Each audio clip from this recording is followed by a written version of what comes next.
Good evening. At this time, I'm going to call to order our April 4th Baldwin County Planning and Zoning Commission meeting to order. So at this time, if you will, stand with me. We'll have a prayer and a pledge of allegiance.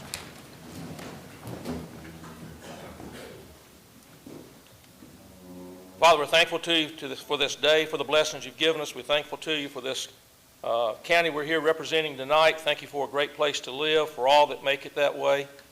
Father, we're thankful for our staff that has put this meeting together. We're thankful, Father, for all the good that we see, and Father, we pray that in this meeting, we see that good in the way we respect each other.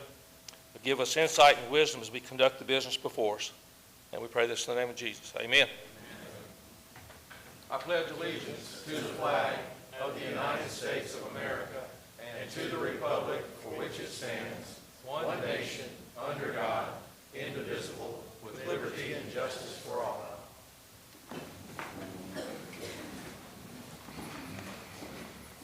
At this time, I'll call the roll. Brandon Bias. Here. Robert Davis. Here. Plummer Tonsmeyer. Jason Padgett. Michael Mullet. Here. Greg Seibert. Here. Bill Booyer. Here. Jamie Stratager. Here. Mike McKenzie. Glenn Seal. Diane Burnett. Here. Michael Fletcher. Here. Danny Bolton. Here. George Waters. Here. Okay, we have a quorum. Each of you received a copy of the minutes for our work session and regular meeting on March 7th. Had a chance to review it. If there are not any revisions or changes, I'll entertain a motion that both of those be approved. So move we approve. Second. Greg? Greg's made a motion to be approved. Do I have a second? Second. All right, Bill, second the motion. All in favor say aye. Aye. All opposed?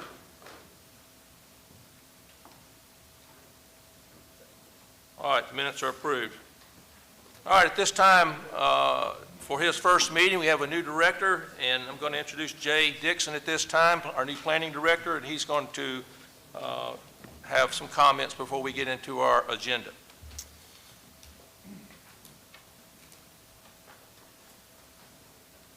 Good afternoon, Commission. Thank you. I just want to take a second to go over. I know we have several public hearings tonight. A little bit of the some of our kind of our rules of how we conduct our public hearings in Planning Commission. So anyone that's here to speak, I know a lot of people have signed up, but when you come up to the podium, you know, the public comments should only be made during the public hearing portion of the applications. So please hold your comments until your application is up that you want to speak on. When you come up to the microphone, state your name and address for the record. So all comments from the public should be directed towards the chairman of the Planning Commission, and he can disperse them as he sees fit. The comments that are made should be focused on the application being presented. So try to avoid any comments about speculation of future development or anything else tied to the project. We have very specific applications that are being heard by the commission. And then finally, the comments from individuals would be limited to 3 minutes, and if there's a representative here that's representing a group, that time frame will be expanded to 5 minutes. So just please state that when you come up. But that's all I have for now. I did want to say, when on the rezoning pieces come up, which is right behind the consent agenda, just a reminder to everyone that when rezonings are being considered, there's 11 criteria from our zoning ordinance that these rezoning cases must be compared by. One is the compatibility with the development pattern of the area. 2 is changing the conditions since the area was originally zoned. 3 is does the proposal conform to the master plan. 4, does it conflict with public improvements? 5, does it have adverse traffic effects? 6, is it consistent with the development pattern? 7, is it logical expansion of adjacent existing zoning? 8, is the timing appropriate to the development trends? 9, are there any historic or environmental impacts? And 10, is there any adverse impacts to health, safety, and wellness? And number 11 is just any other unforeseen issues that need to be considered for the rezoning. So when the rezoning cases are heard, that's what, you'll see this in our staff reports, that's what they're reviewed by, and that's what will be presented to the commission and to the public during the presentation. But other than that, I look forward to the meeting, and thank you, Mr. Chairman. Okay, thank you. And just real quickly to remind you, if you want to speak, you need to sign up, because I have a notepad here. Once you sign up, it will come up here, and I will only call on those that show up that have signed up. Okay, so even if you think you might want to speak, you might want to go sign up, because you won't get a chance to speak unless I call on you. And please know, when I close the public hearing, it is closed, and there won't be an opportunity for you to speak then, because that's when we may call on you to come up and speak if we need to ask a question, but don't raise your hand to ask to speak after I close the public hearing. And you'll understand that because we have 18 items on the agenda, and we're fortunate we started something new called a consent agenda, which we'll go to now. We have about 8 items, I believe, except for the first one. So we've already talked about this, Planning Commission members, so I'm going to request a motion right off to remove the first item, CSP 24-08 Royal Palm Resort, from the consent agenda, as we discussed in work session. I'll make a motion that we remove the Royal Palm Resort item off the consent agenda. Okay. Do I have a second? Seconded. Greg seconded. Any questions? All in favor say aye. Aye. Any opposed? Okay. Then with that leaves 7 items that we have on the consent agenda, but now I want to make sure there's no one here in the public that has come to speak on these that may have an issue that we may need to remove one of these other items. So I'm going to call these out. I'll give the case number and the name of the project. And I'm just going to ask, if you're here on one of those and you really wanted to speak against it, I need you to raise your hand and we'll pull it off the consent agenda. And otherwise, it'll stay on, and we're just going to take action on all 7 of the remaining items at one time. So here they are. So please listen up. The first one is case number SC 24-03, which is BFLC Blackwater Subdivision Phase 2.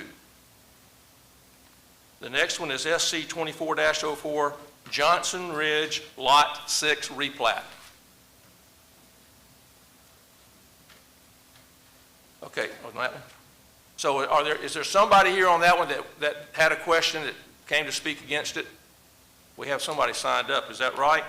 On Johnson Ridge, Lot 6 replat. Oh, okay. All right. So we're going to pull it. Let's go on down the list. How about the replat of Lot 1 of Beetree Creek subdivision? Anybody on that one? All right, the next one is SC 24-08 Jazzy Oaks. This is a 5-lot subdivision. Anybody here on that one? The next one is SC 24-10, the BFLC 8 Mile Creek East Phase 8. Anybody have any issues with that? All right. Then we have SC 24-11, BFLC 8 Mile Creek East Phase 9. And the last one is SC 24-16, which is the BFLC Elam Creek West Phase 9. Anybody on that one? All right, once again, we will have a motion that we remove SC 24-04 Johnson Ridge Lot 6 replat. So moved. All right, Mr. Bice made a motion we remove that. Second? Second. Greg, seconded. Oh, I'm sorry, Bill. All right, all in favor say aye. Aye. Any opposed?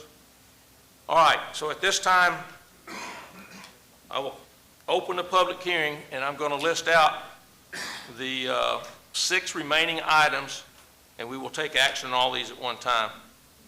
So here they are. Case number SC 24-03, BFLC Blackwater Subdivision Phase 2.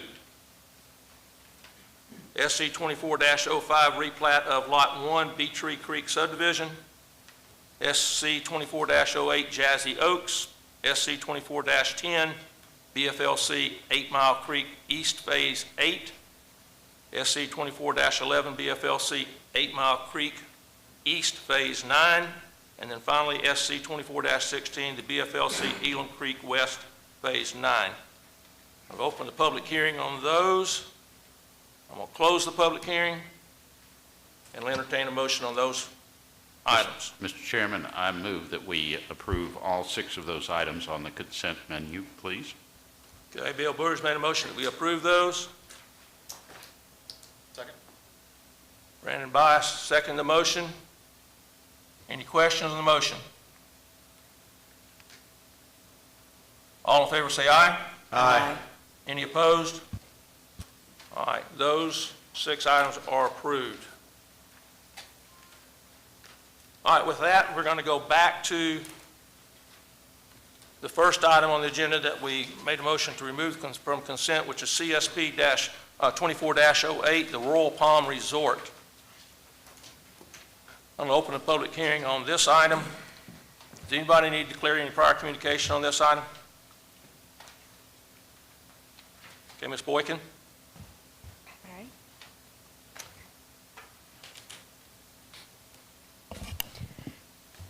All right, this is a request for a CSP, which is a commissioned site plan for a country club with a coffee shop. The subject property is located in Planning District 25 on the south side of 180 and west of Plantation Road. It is currently zoned RMF6, which is Residential Multifamily District. It's currently vacant and it consists of 1.6 acres. Here you can see that the property highlighted on the locator map. It's surrounded by RMF6, and to the south and west is B3 General Business. Here are some images of the subject property. This is the building that they plan on using. Here's the property to the north and the east and to the south. These are the requirements for the RMF6 zoning. We do have highlighted the following general commercial uses: country club. This is the applicant's site plan. They plan on doing no improvements to the, adding on to the building. It's going to be as is, even the parking lot.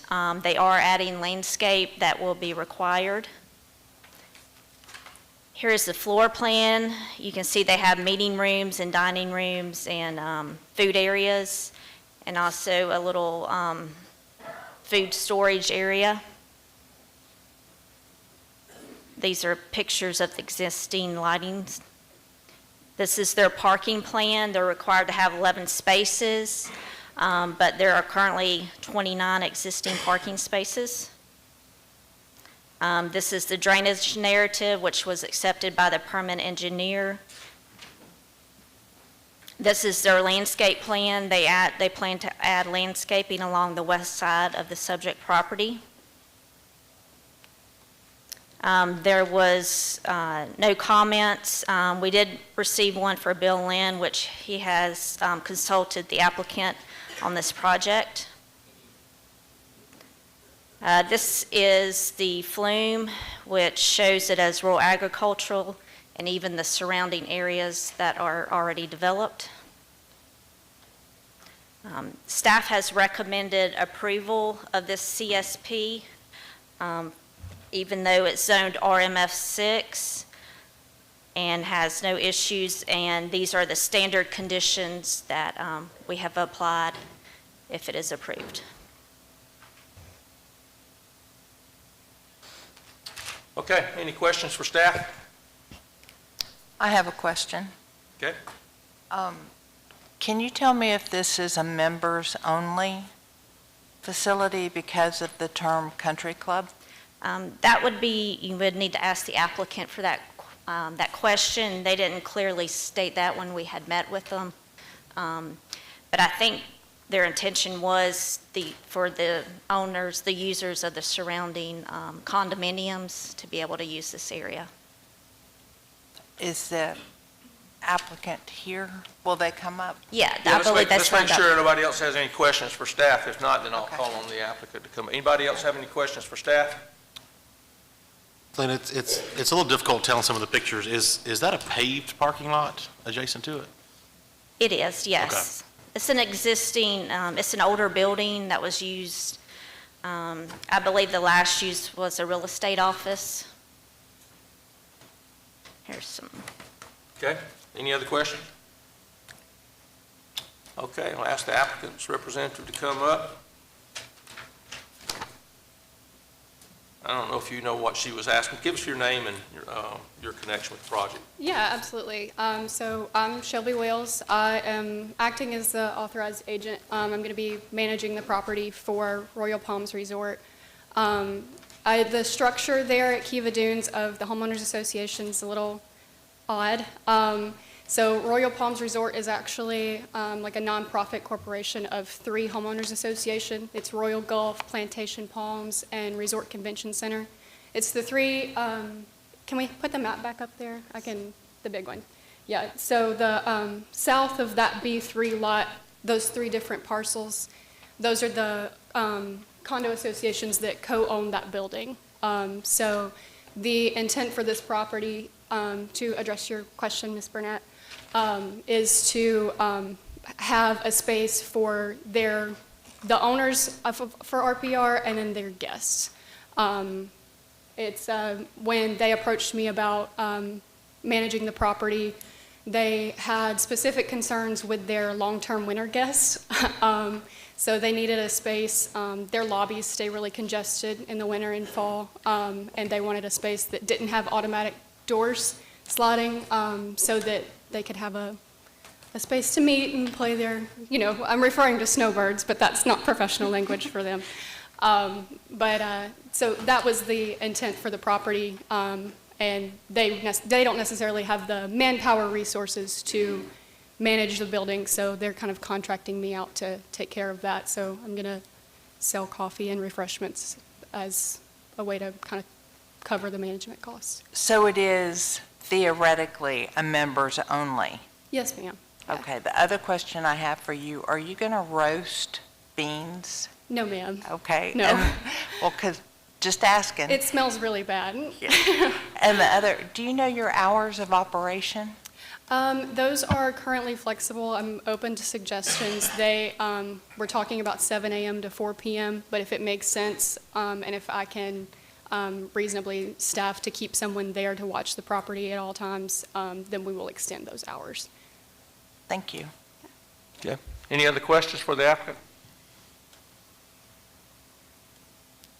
Okay, thank you. Okay, thank y'all. All right, any other questions? All right, I'm going to close the public hearing. Entertain a motion. I make a motion we approve. Okay, Ms. Burnett's made a motion to approve. Do I have a second? I'll second it. Michael Mullick has seconded the motion. Any questions on the motion? Do we need to include staff conditions? Yes. Yes. Yes. Diane, you include I am- those in your motion? Yes. Okay. Any other questions on the motion? All in favor say aye. Aye. Any opposed? Motion carries. All right, we'll go to our next item and open a public hearing now for case number SC 24-04, which is Johnson Ridge Lot 6 replat. Does anybody need to declare prior communication on this item? Ms. Rhodes? All right, this is SC 24-4, Johnson Ridge, Lot 6 replat. It's a preliminary plat approval request for Johnson Ridge. It's a 2-lot concurrent review, and staff's recommendation is approval. The subject property is located east of County Road 138 and southwest of White House Fork Road in the Bay Minette area. It's currently zoned RR, and the property area to be divided would be 9.37 acres. A traffic study is not required, required because it's less than 50 lots. In terms of wetlands, the original delineation provided on slide 2863 has been accepted, and there will be no new streets constructed. And here's the location within the county. Here is the preliminary plat and all of the site data. in a cropped plat to show the details. And here is a vicinity map, as well as the zoning map. And staff recommends this case be approved, subject to the Baldwin County subdivision regulations, and there will be no conditions of approval, and staff will grant final plat approval administratively. Okay. Any questions for staff?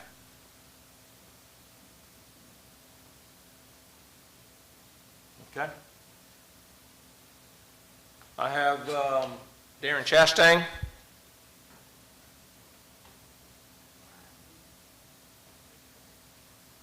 Did you want to speak? Did you want to speak? Okay. How about Randall Tillman? Okay. All right.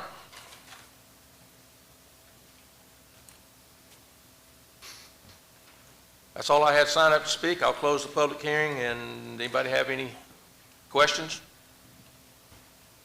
I'll entertain a motion. Mr. Chairman, I make a motion to approve subject to staff conditions. Okay. Mr. Bice made a motion to approve. Second? Seconded. All right. Greg made the second. Any questions on the motion?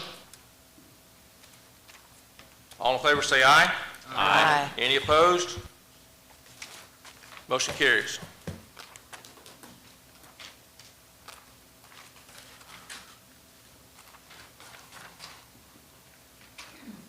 All right, this time we'll go to our rezoning cases.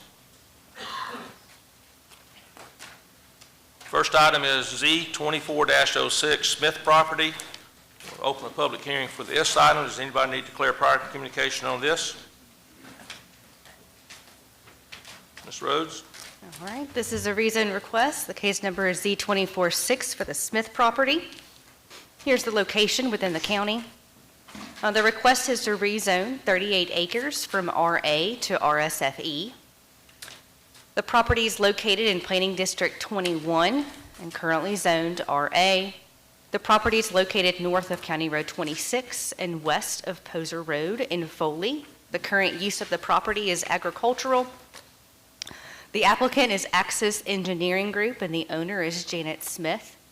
The proposed zoning is to RSFE, Residential Single Family Estate District, and the request would be to rezone to a residential subdivision. And here are the 11 factors we look at for a rezone request. Here's the locator map and the site map. You can see to the north it's unzoned, but the land use is agricultural. To the south, we see rural agricultural with the vacant land use. To the east, we have both residential mobile home as well as rural agricultural districts, with the land use being residential. And to the west, we have RA as well as recreational vehicle district. So the land uses are RV park and agricultural. Here's a closer up look at the locator map as well as the site map. And staff's recommendation of this request is approval. And I'd be happy to answer any questions you may have. Any questions for staff?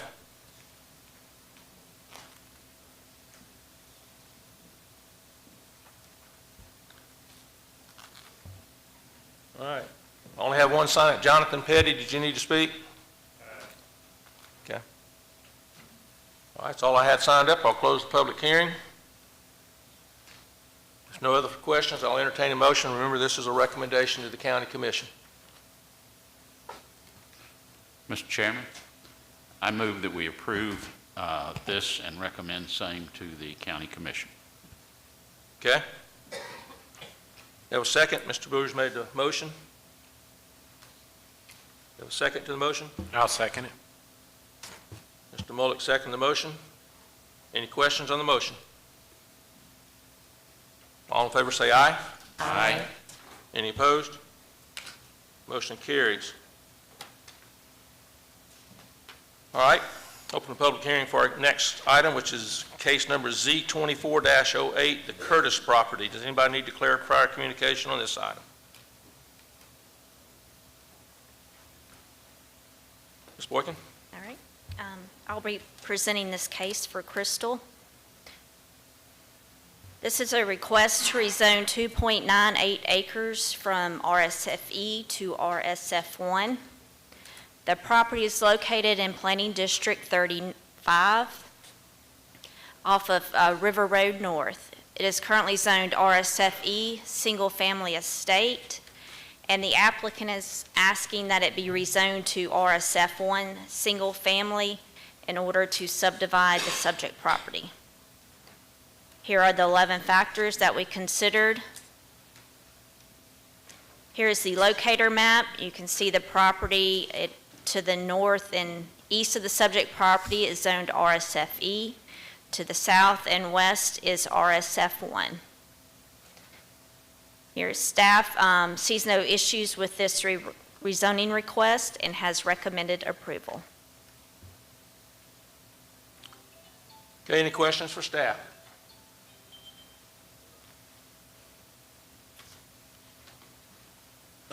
Looking at the information, that clearly they want to subdivide in the future for single-family residential, but is Hernandez Avenue to the south of this, is that a paved road or a county road, county dirt road, or do we know the condition of that?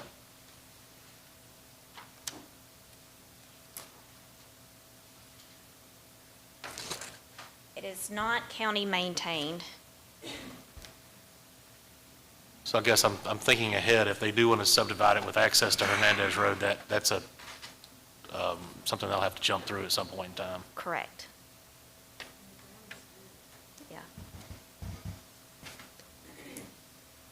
And these roads are unpaved.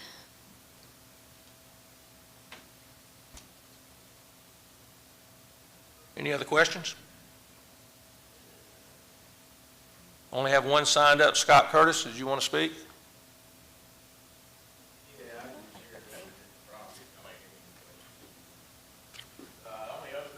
You'll have, if you're going to say anything, unfortunately, got to come up to the podium, and you're glad to. This is being recorded, so we won't hear you back there. I'm just here if you need any questions. All right. I'm representing the property. Does anybody have any questions for the representative? I guess not. That's all I had signed up to speak. I'm going to close the public hearing then. Any questions, comments? I'll entertain a motion. I have a question. Yes, Are sir. we good to subdivide these lots when they're not coming out on a paved road? That's a future question. I think let's stay with our zoning case. This is a Yes, sir, rezoning. Mr. Okay. Commissioner, that would be addressed when they ever submit an application for subdivision, but that's not what's being considered today. Yeah. I would like to correct, I think that map was wrong. It does look like the road in front of the subject property is paved. I'm not sure why they were showing up. I'm looking right here, and I realized that Yeah. when I finally found it on Google Earth. Okay. We resolved the pavement issue, so entertain a motion. I make a motion that we recommend denial based on its nonconformance with the comprehensive plan, the master plan. Okay. Ms. Burnett has made a motion to recommend denial of the case. Do I have a second?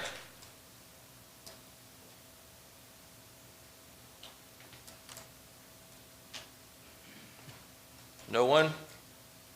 All right, motion fails for lack of a second. I still need a motion. I'll make a motion, we recommend approval. All right. Mr. Bice has made a motion, a recommendation to approve to the county commission. Do I have a second? Second. Is that Mr. Davis? Yeah. Mr. Davis is seconding the motion. Any questions on the motion? All in favor say aye. Aye. Any opposed? No. Okay, motion carries.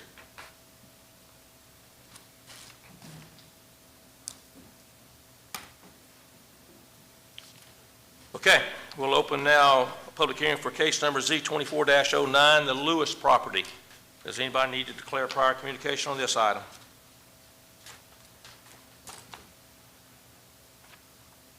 Ben?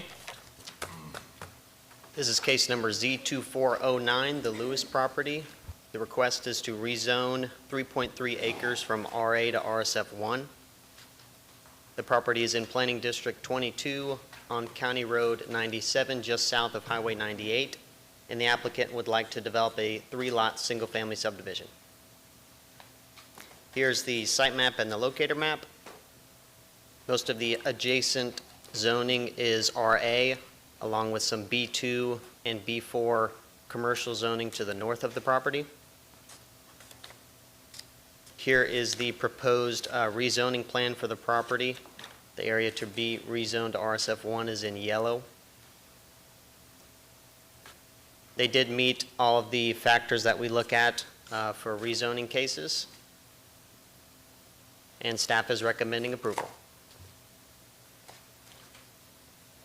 Okay, any questions for staff?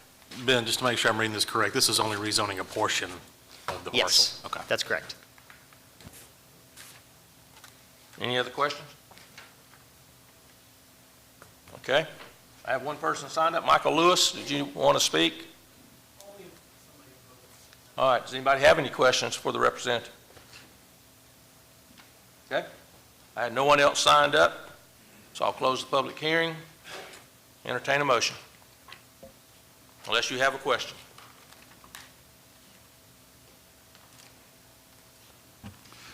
Mr. Chairman? I'll make a motion that we recommend approval for Z 24-09. Okay. So we have a motion to recommend approval to the county commission by Michael Mullick. Do I have a second? Second. Okay. Any questions on the motion? All in favor say aye. Aye. Any opposed? Motion carries.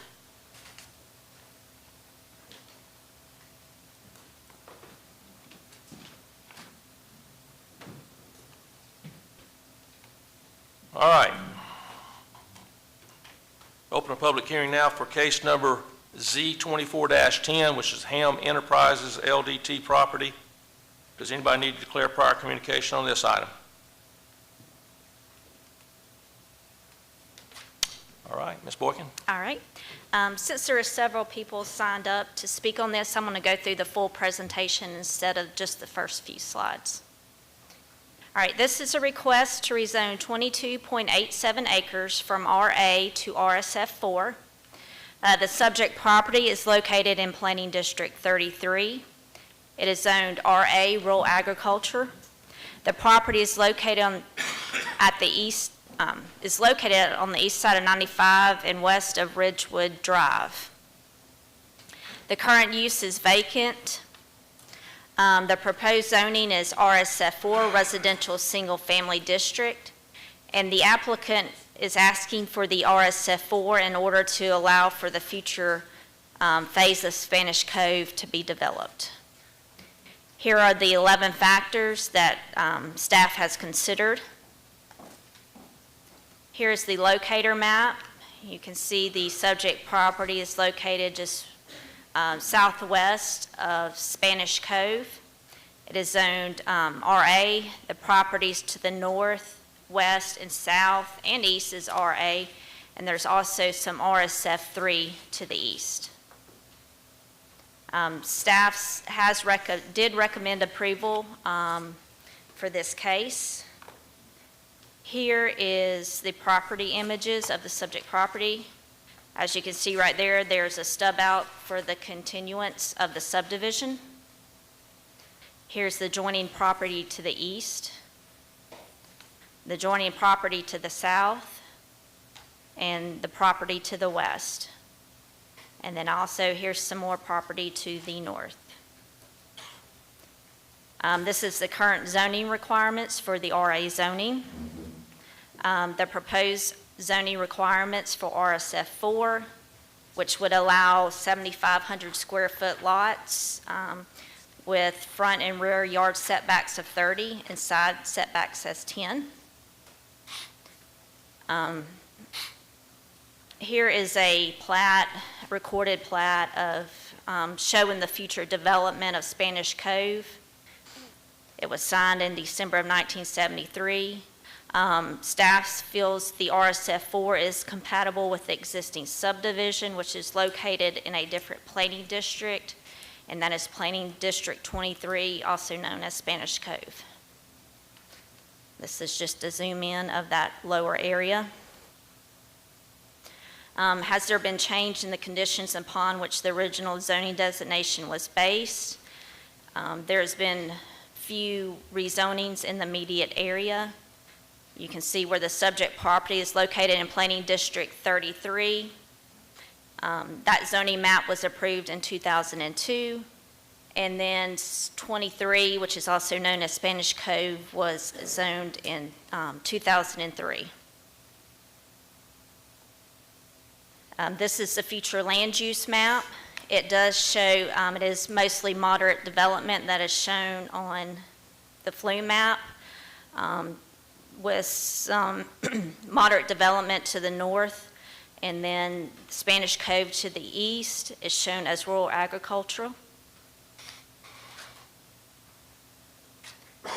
The moderate development does consider large and medium lot, single-family detached homes to single-family attached homes such as duplexes and townhomes. The subdivision patterns may be amenity-based communities with small gardens. Parks and playgrounds within private lots are part of a community space. According to the recorded plat in 73, the property has been proposed for future development of Spanish Cove. There are 2 existing stub outs to connect to this future phase of Spanish Cove.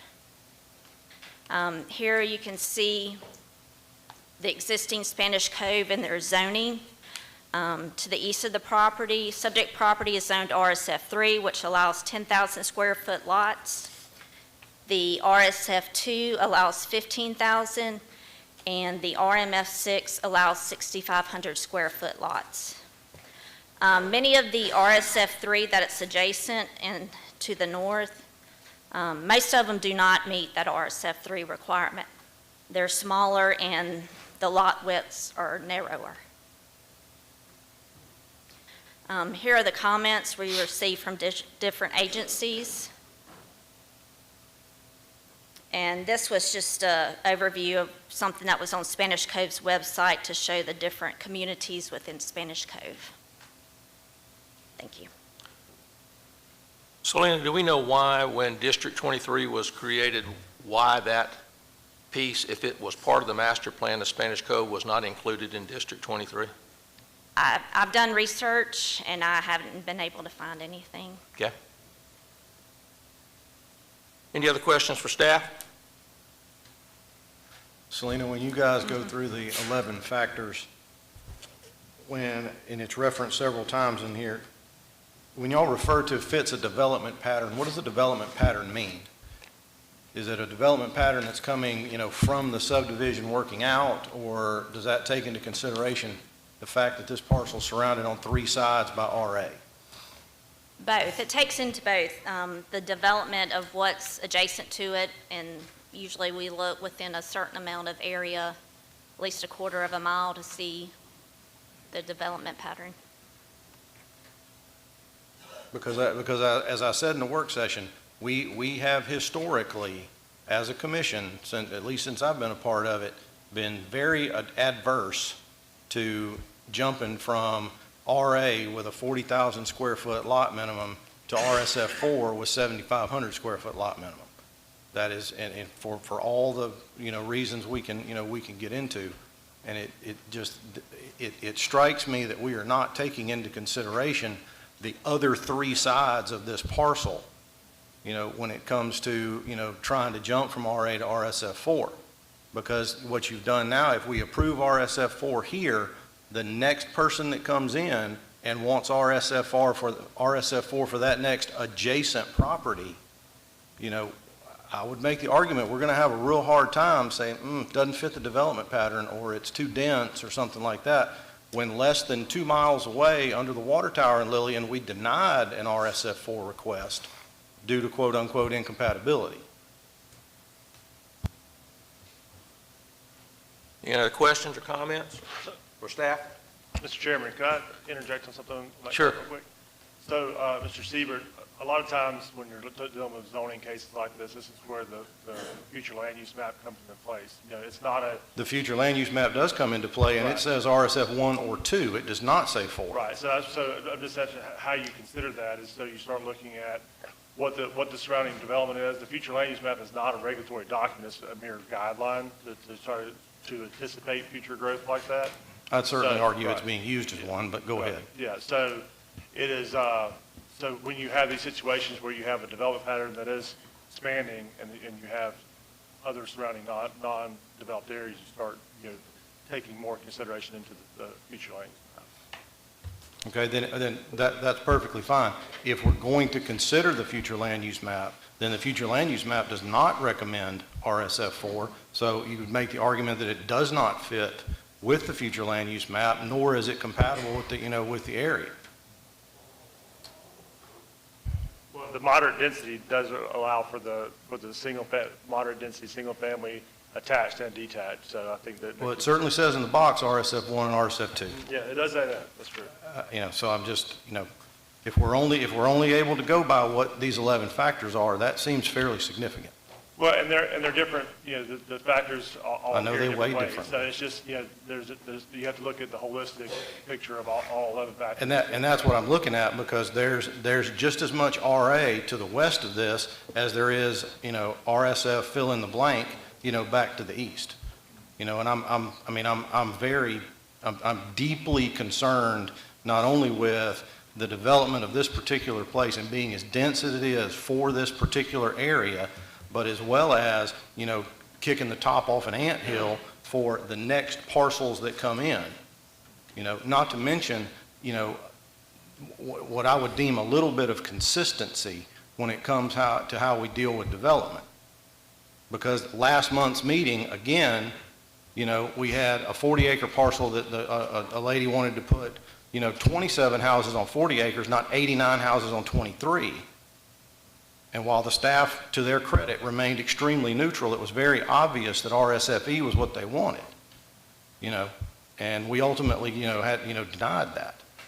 And it concerns me that this is a significant leap from, wooded land to 7,500 square foot lots. I have a question. Why would they not go with RSF 3 to maintain congruency through Spanish Cove? It seems like farther away from the center of it, as it showed on the map, as this is the last parcel, I'm assuming, of Spanish Cove, and they want the farthest outlier is wanting to push that higher density. Is why, what made them not at least stop at RSF 3, which would, maintain congruency with what they have instead of trying to push that next level. And I will concur with what Greg says, that, we're pushing a higher density on the farther outskirts, farther away from the center or whatever of Spanish Cove. All right, any other comments or questions? Ms. Diane?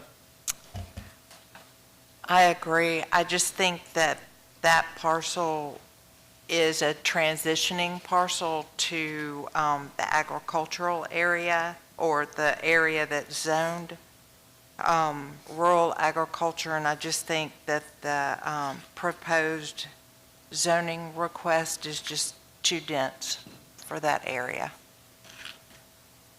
All right, any questions for staff? We still have quite a few people signed up to either speak for and against, so no other questions, I'm going to go to them. All right, David Schumer, you're the name I recognize, so I'm assuming you represent, and I don't know if any of the others there are with you, so I'll let you choose who comes up next with support. Well, I'll let them draw straws. Okay. David Schumer, Barton & Schumer Engineering, 3213 Midtown Park South. To answer Mr. Miller's question, the lots that are RSF 3 to the east are 6,000 to 7,200 square feet on average. They're not RSF 3 lots. They're RSF 4 or higher density lots. And so we're trying to match the same character as the rest of Spanish Cove as we feel this was intended to be in 1973 when it was originally, I guess, purchased by whoever the land developer for Spanish Cove. And this parcel, was included in that 1973 plat. We feel that it hasn't changed since that, and it is not just an outlying parcel that we're hoping to add to Spanish Cove. This is lot number 3268 Spanish Cove subdivision. That is the legal description for this property. It was part of Spanish Cove in 1973, and so it's not just that extra last parcel, to answer Mr. Seabird's question, sorry. But so this is not just a general, we're trying to expand and we could have stub outs if the county requires, like some jurisdictions do, or we could have it completely contained and sealed off to prevent any future expansion when it comes down the road, if this is a zone where what we think is appropriate. The zoning hasn't changed. Our initial question was, why wasn't it included in the other zoning districts, but nobody was around when the zoning districts were established, so we're working with what we have. And I can answer any other questions if you have any. All right, any other questions? Okay. How about Jeff Wyndham?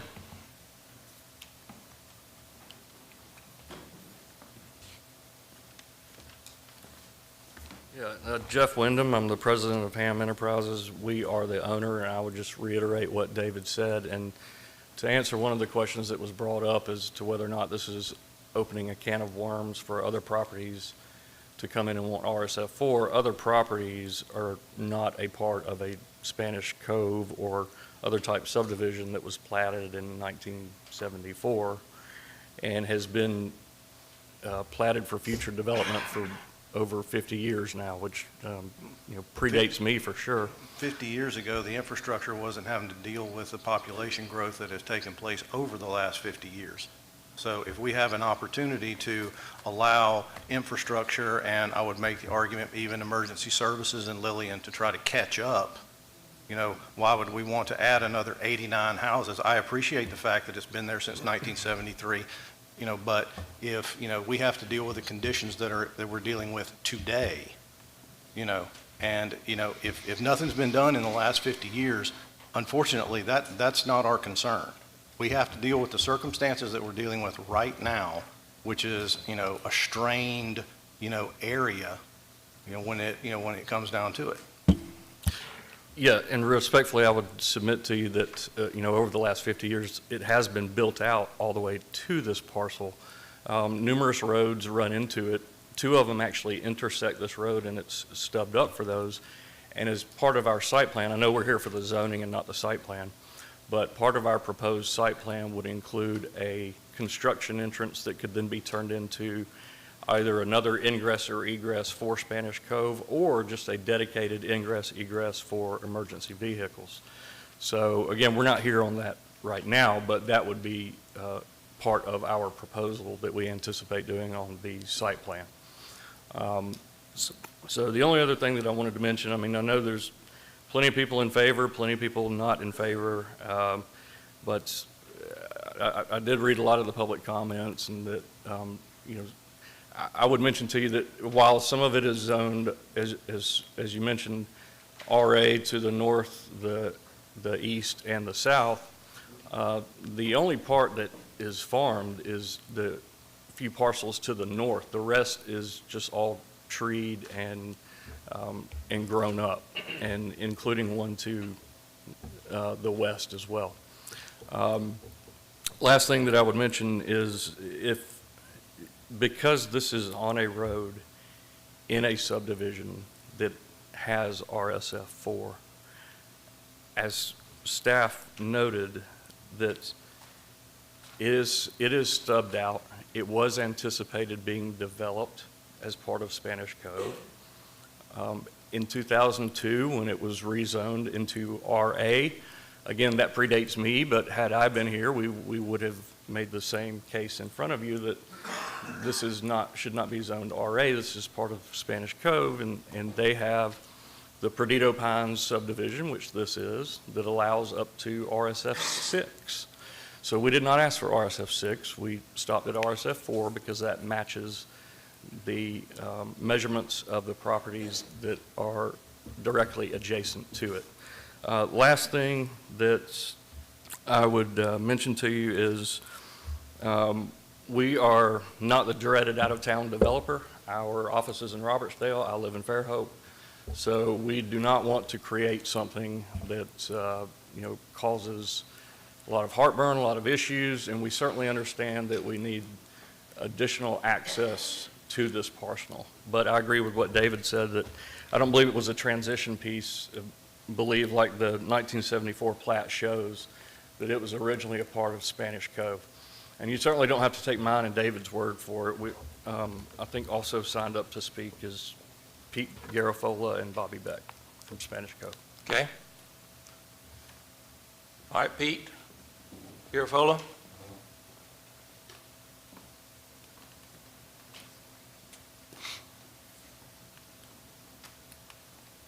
right, good afternoon. My name is Pete Garofola. I'm the operations manager for Spanish Cove. I've been in that position for a little over 7 years. That portion of Spanish Cove, to our knowledge, has always been part of Spanish Cove. It's in the section we call Perdido Pines, which is their mobile home section. Spanish Cove has 4 different areas. We have Bayside, Perdido Pines, which is this, and our RV section, and our stick-built. And our long-range plan, which was developed in 2012, this was cited as part of our future development. But the main thing that I wanted to mention today is that the owner of these 23 lots is a member of our Property Owners Association, and they've been paying assessments for many years. So it is part of Spanish Cove. They are a member of our association, and they have been paying assessments for many years. Lastly, our chairman of the board is here, but the board of directors, as well as myself, are in support of this, and we always anticipated that it was coming and didn't realize that it wasn't already part of Spanish Cove. We were just waiting for it to be developed. And lastly, if you have any specific questions, I'll be happy to answer those. Any questions? Mr. Garofola, would the letter from the Property Owners Association that expressed support, Right. that came from the board of directors? Yes. Did you And poll the myself. residents? I think some of the residents made comments. No, did you No. poll the residents? No, we didn't poll the residents. Thank you. The board of directors do represent the owners. They are elected positions. So in essence, just like the county commissioners represent a county, they represent the citizens of Spanish Cove. I have a question. Approximately, and maybe the engineer might have the answer, about how many feet is it that actually touches this lot from the existing development part? I guess if you bring up page 189, maybe, the small part that's orange, about how many feet is that? I'm not sure. You may have it there.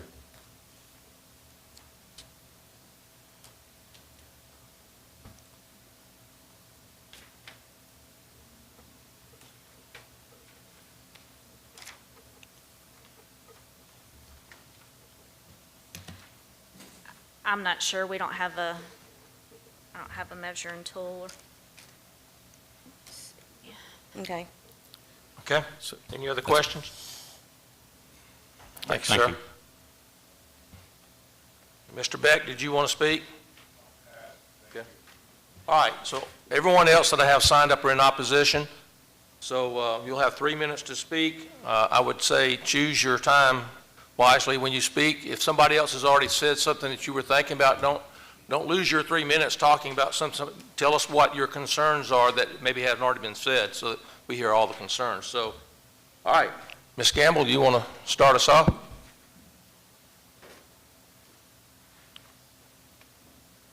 And I'll just say this for everybody. When you come up, please give us your name and address and then go ahead. Thank you, Mr. Chairman and board members. I'm Tracy Gamble, 32054 Bartell Street is my address. As you may know, we worked last year. We had a couple of town halls for planning districts, actually 23, 33, 29, and 22, because we were working on text amendments. So we had these town halls, and we had a lot of participation from all 3 or 4 of those communities. We have signatures from Planning District 33, which is the rural agriculture area there that you see to the west, north, and south. 147 signatures expressing that they would like ordinances in order to better manage residential densities to keep our rural character. Also from Planning District 23, we had 39 signatures from the Spanish Cove Planning District itself. Also, I don't know, it's hard to imagine why the difference in the planning districts and a difference in this parcel from Spanish Cove, but Planning District 33 was effective on August 2002. 23 did not become effective until September 2003. So it's a little bit obviously confusing, but if they have the plan with the signatures that was in their plat, I guess that's just the legal description of that parcel. However, as has been already mentioned, that this could be used possibly as a springboard for the same argument to be made should this application be approved for other rural agriculture parcels to claim a development pattern. In other words, a domino effect or stepping stone. I think it's clear from factor summary number 1 on compatibility, number 3, number 6, and number 10 that this does not conform to the current master plan. Whatever the dates are for all of this previous history, none of those were under the current master plan just adopted last July. The future land use guide also says 92% of the entire Baldwin County residents that were surveyed want to protect rural areas of the county, and that their number 3 top area of concern is sprawling development. As was mentioned by one of your members, the infrastructure in the past is not the same as it is now with the increase in population and density. These are factors we should take into consideration at this time. Okay, thank you, ma'am. Thank you. Fred Lurig. Fred, I may not have said your last name right, but you correct me when you get up here.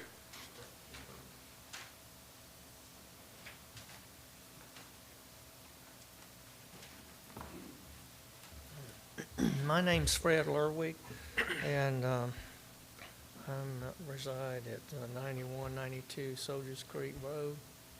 Fred, can you move that mic closer to you so we can hear you? Okay. And I have joining property to the proposed rezoning property. And I'm familiar with this property. I'm familiar with the property that I own and my family's farmed for years. I'm familiar with the watershed issues in that area. And I have a topographic map here. It clearly shows that the runoff from the joining property, there are 2 places where it crosses into this property that's being proposed for rezoning. And it's a flood zone from time to time when you get heavy rains. And water flows across this property in 2 places, and they collect from nearly County Road 91. and surrounding farmland in that area.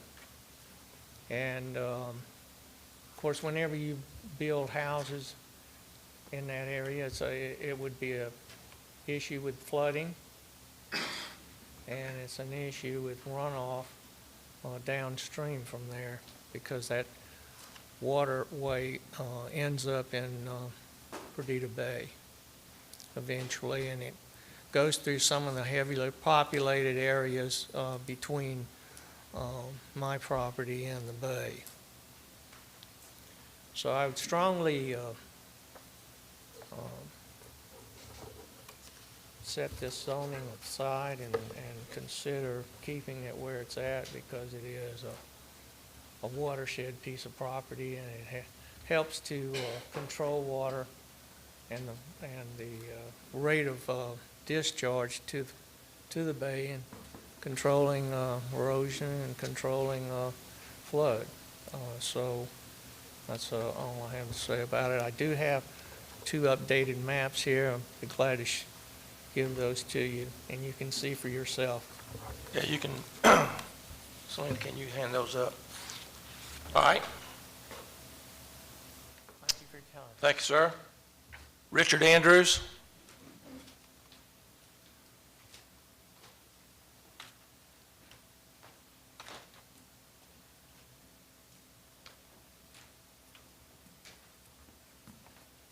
My name's Richard Dino Andrews. I live on County Road 91 South, 1036, Neptune 1036.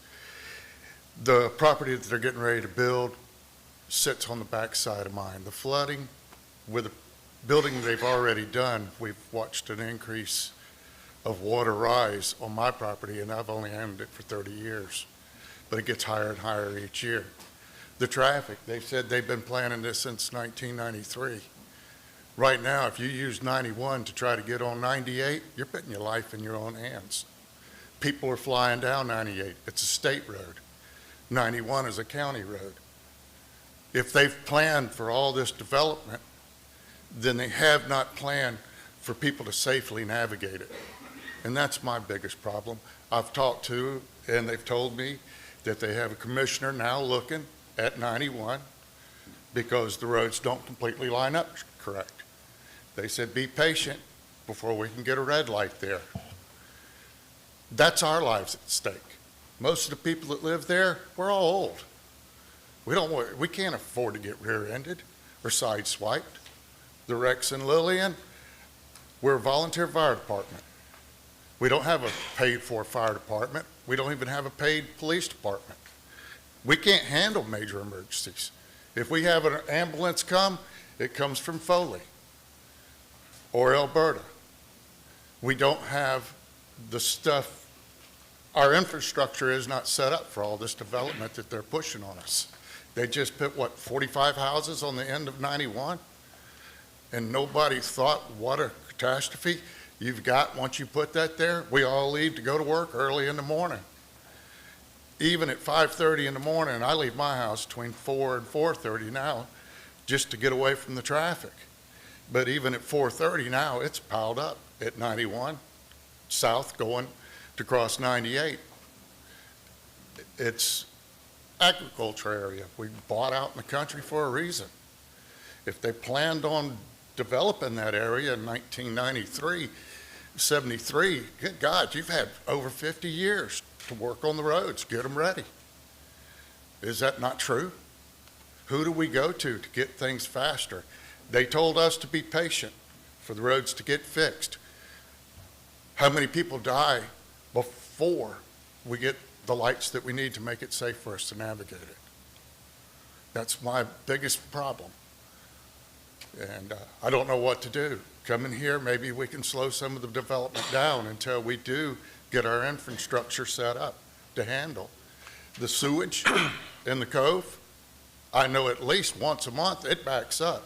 So they're not even set up for the sewage, as far as I know. Now, maybe y'all do have something better than I have seen, but I know where I live, the smell does come to my property. Okay, thank you, sir. Appreciate your time. Darlene Wigley.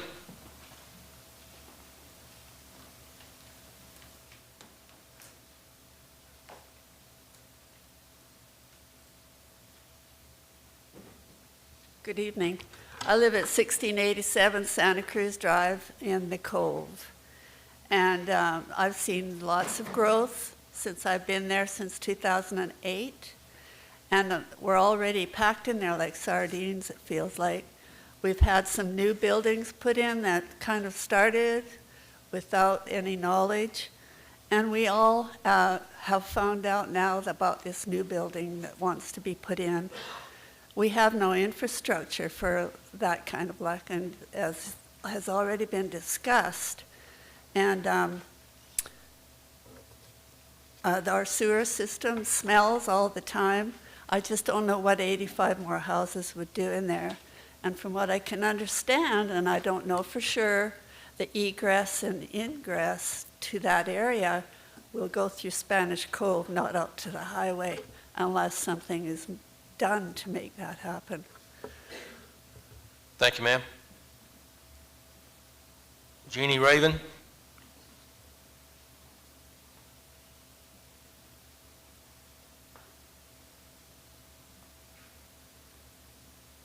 Hi, Jean Raven, 10860 County Road 99. I am a member of the Perdido Bay keepers that are now trying to get the bay cleaned up. And this property Spanish Cove has a lift station in there that takes the sewage and puts it up to the top, which is supposed to have changed the problem that they have rolling out of that water. Just by knowing that they check the water above Spanish Cove and they check the water below Spanish Cove, they have now got ATEM involved in that situation because it is totally always overflowing.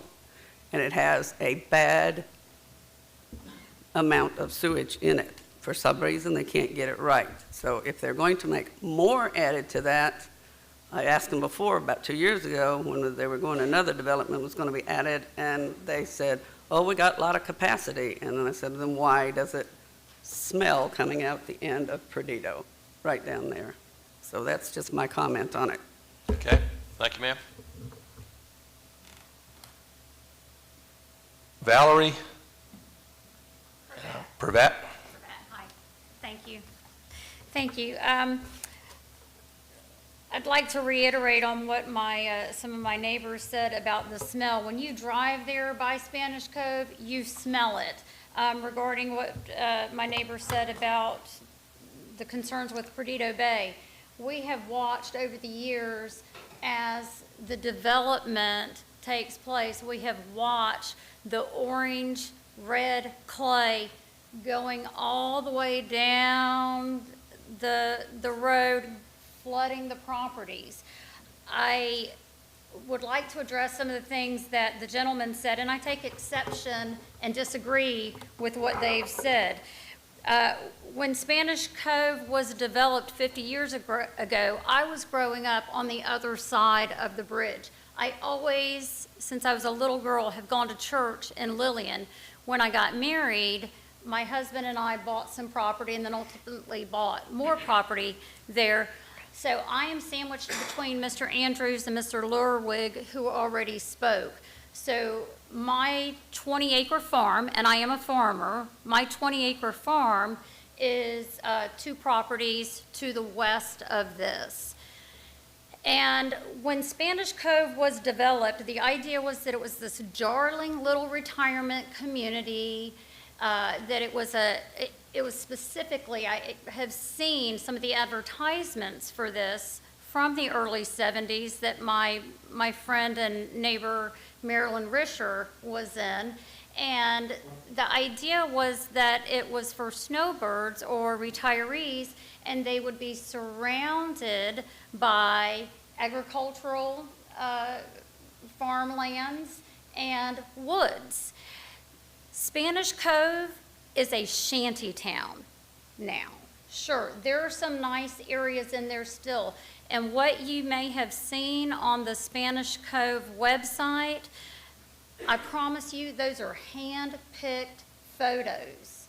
If you go into Spanish Cove and you look at those residences, you look at the park models, you look at the single-wide trailers, you look at the houses, so many of them are in complete disrepair. So many of them now are rentals. And when the question was asked, is this congruent with the other properties? Well, probably so. But just because it's trashy doesn't mean that we, the property owners and the rest of the community, want to continue to have this trash.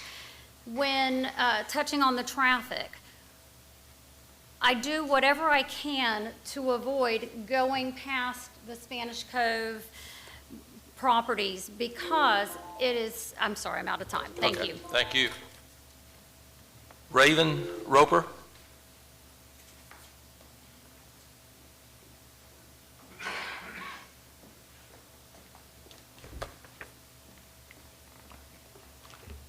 Hi, I'm Raven Roper. That's my husband, Jesse Roper, over there. We own the land that is south of the subject property.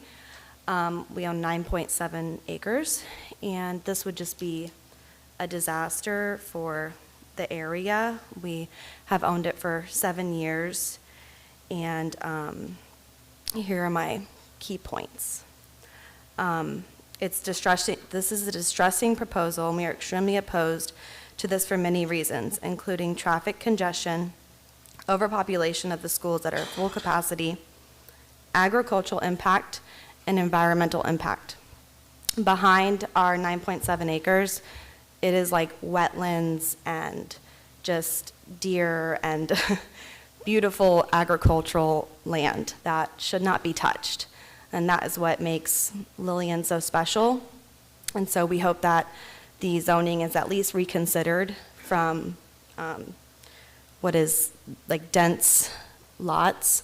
We would hope that if it has to be something, it would be something much larger lots. And that is all. Thank you. Thank you. And lastly, I have Henry Castlebaum. Henry?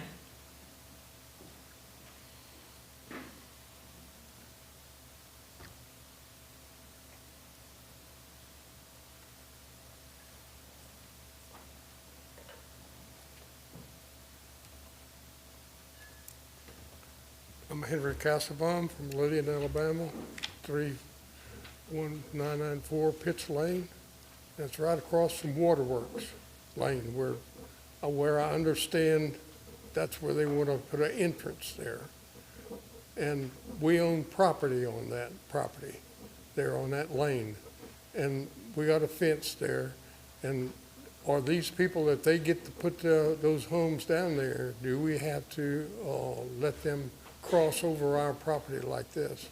And at the end of Water Lake Lane, on the other side of 91, that's my home there. They're all going to come out there by my house. Now, I don't know if that's the way it's going to be, but I hope that's not going to be like that, they're all going to come out there by my house with all that noise and stuff. And crossing my property, if they do go across there, we got a fence there. Do they put the fence back up, or what do they do? Well, let me answer this a couple of ways. Number one, they're only asking for rezoning tonight. They're not asking to divide the property. Okay. So 2 steps here. We'll make a recommendation. It'll go to county commission. They will make the final decision on whether this gets rezoned. If by chance the county commission, if we recommend approve and they approve it, they got to come back again to this planning commission and show us what they're going to do, how they're going to divide, how their access is going to be. So that's something that we won't look at for a while. May not, never, if they don't get the rezoning approved. I thank you. Thank you very much. All right, that's the last I had signed up to speak. I'll close the public hearing and ask the planning commission if you have any questions for staff. If there was something you heard that you need to call somebody back up on, please do that. But so anybody have any questions? Chairman Pumphrey, I just wanted to comment on one of the concerns that was raised by the gentleman from the Volunteer Fire Department. For several years, we've been trying to have a signal installed at 91 and 98 and had never met warrant. We were recently informed by the Department of Transportation that we have finally met warrant for that traffic signal. We have engaged a transportation engineer who's currently designing that signal as we speak. That will also include improvements and realignment of County Road 91 at that intersection. Okay. Thank you, Mark. Now, we know 99's county maintained, but are the roads within Spanish Cove county maintained, or are they private?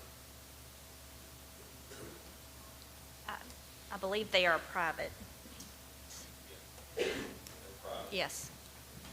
Okay, thank you. All right, any other questions? Ms. Boyd, you have anything else you need to add? I do not. Well, I just want to mention that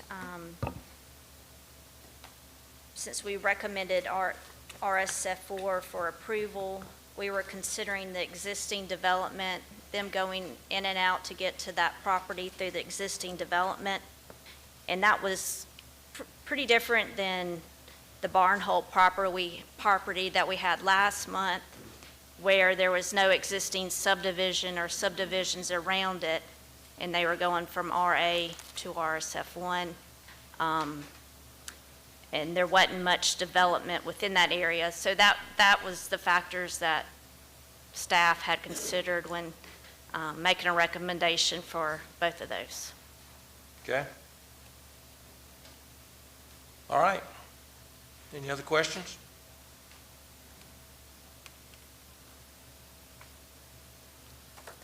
I'll entertain a motion. This is a recommendation to the county commissioners. Mr. Chairman, I make a motion that we recommend denial to the county commission based on incompatibility with the total development in the area in its totality, as well as the rezoning does not conform to the future land use map. Okay. Mr. Seibert's made a motion to recommend denial of the request. Do I have a second? Second. Is that Bill? Yes. All right, the motion has been made and second to recommend denial to the county commission. Do we have any questions on the motion? All in favor say aye. Aye. Any opposed? No. Motion carries.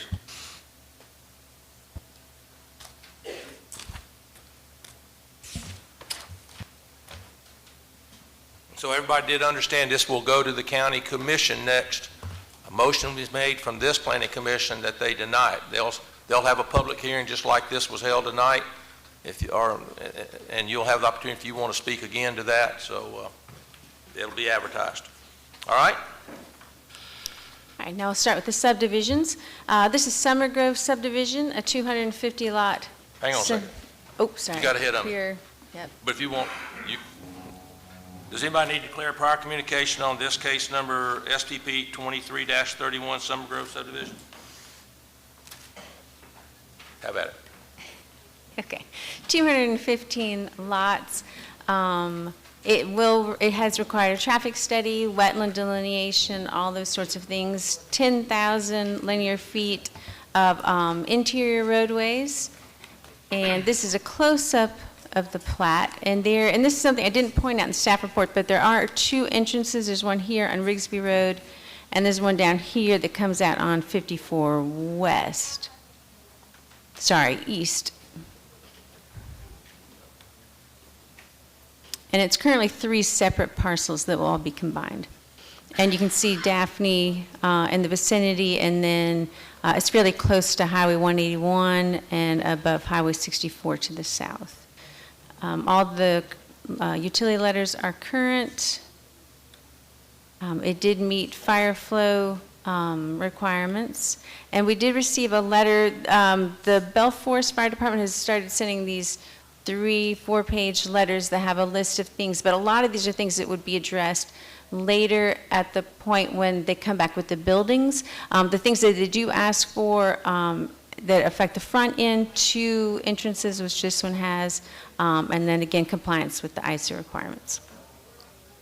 Drainage improvements have been recommended. They have a series of 3 ponds, and the post-development flow numbers are all lower than the pre-development, and those will all be further analyzed during construction plan review. The traffic study They looked at the intersections that are marked with red, so the two ended the property, and then 181 and Rigsby Road, I'm sorry, yeah, 181 there, and then 64 and 54 in Rigsby Road. And there have been a couple recommendations here. I have the red arrows show recommended turn lanes on 181 and 64. And as Wade pointed out during the meeting beforehand, there are some potential improvements that will be required on 64. And so one of our conditions of approval is that the applicant will participate in those improvements, that he will make contributions toward that, but those have not been determined yet. Wetlands are shown and protected with a buffer, and the Board of Education did not respond. And so the conditions are that they will have to coordinate with ALDOT and the Highway Department and the permit engineer to determine what roadway improvements will be required. The applicant may be required to contribute financially to improvements on County Road 64. And then at final plat, it will meet broadband and ISO requirements. So any questions? Okay, any questions for staff?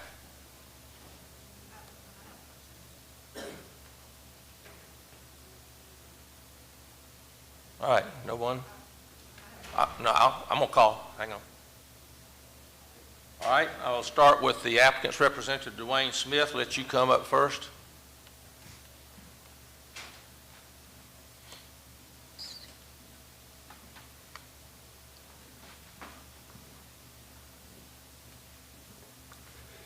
Dwayne Smith, Anchor Engineering, 50 North Florida Street, Mobile, representing the development.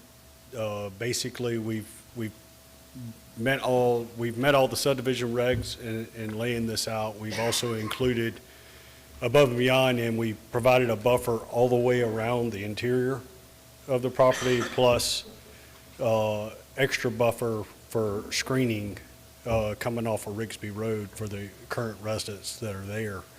The intent is to have all construction traffic come in on County Road 54 East. Doing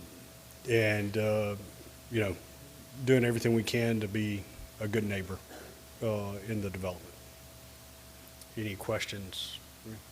I have a question. What are the smallest lot widths? 60 feet. 60? There's 60s and 75s.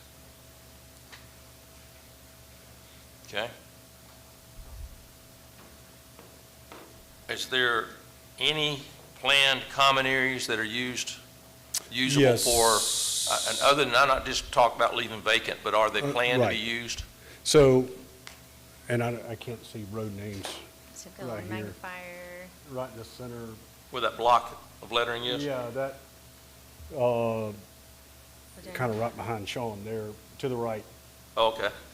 That's intended to be kind of a park area.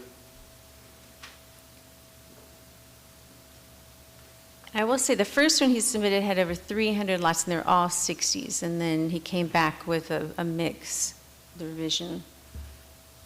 Yeah, from the first one, we added more buffer, plus we added the park area. And Okay. Any questions? Thank you, sir. All right, Tyler Scott.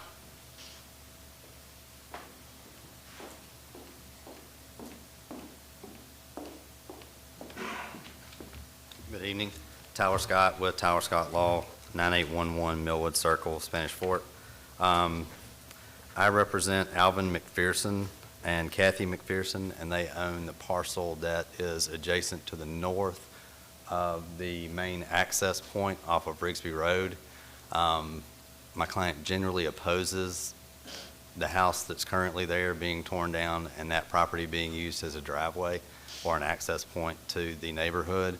And his parcel and the access parcel and several other parcels are subject to deed restrictions that we believe would prohibit the proposed use of the property. So I want to make sure everyone was aware of that and any potential problems that could result from restrictions. So just to be clear, Aaron, you help me if I'm wrong on this. If there is a deed restriction, that's not something we would necessarily consider, but they could pursue on their own through litigation if there truly is something. Correct. Okay. We don't enforce deeds or covenants Right. or anything like that. So I hear what you're saying, but it sounds Yeah. like if you do in fact have that, it sounds like something that you would end up having, or they would have to pursue. Right. And I get it. It's just not something in our purview here to. Okay. address. Well, But and anyway. generally, he objects and opposes to it being Okay. there. And I just wanted to make sure I was on record letting everyone know that there's restrictions out there, and Okay. my client's right to enforce them. So, thank you. Thank you. Is that a separate parcel, just the same owner? There are 3 separate parcels that are all owned by different people. So he's referring to the ones along Rigsby Road. There's a series of these long, thin parcels. So this is one parcel, but they are willing to sell. And yes, there's an existing house that would be removed to provide access. And then there's a 3rd parcel down here to the south. Okay. Alvin McPherson, did you want to speak?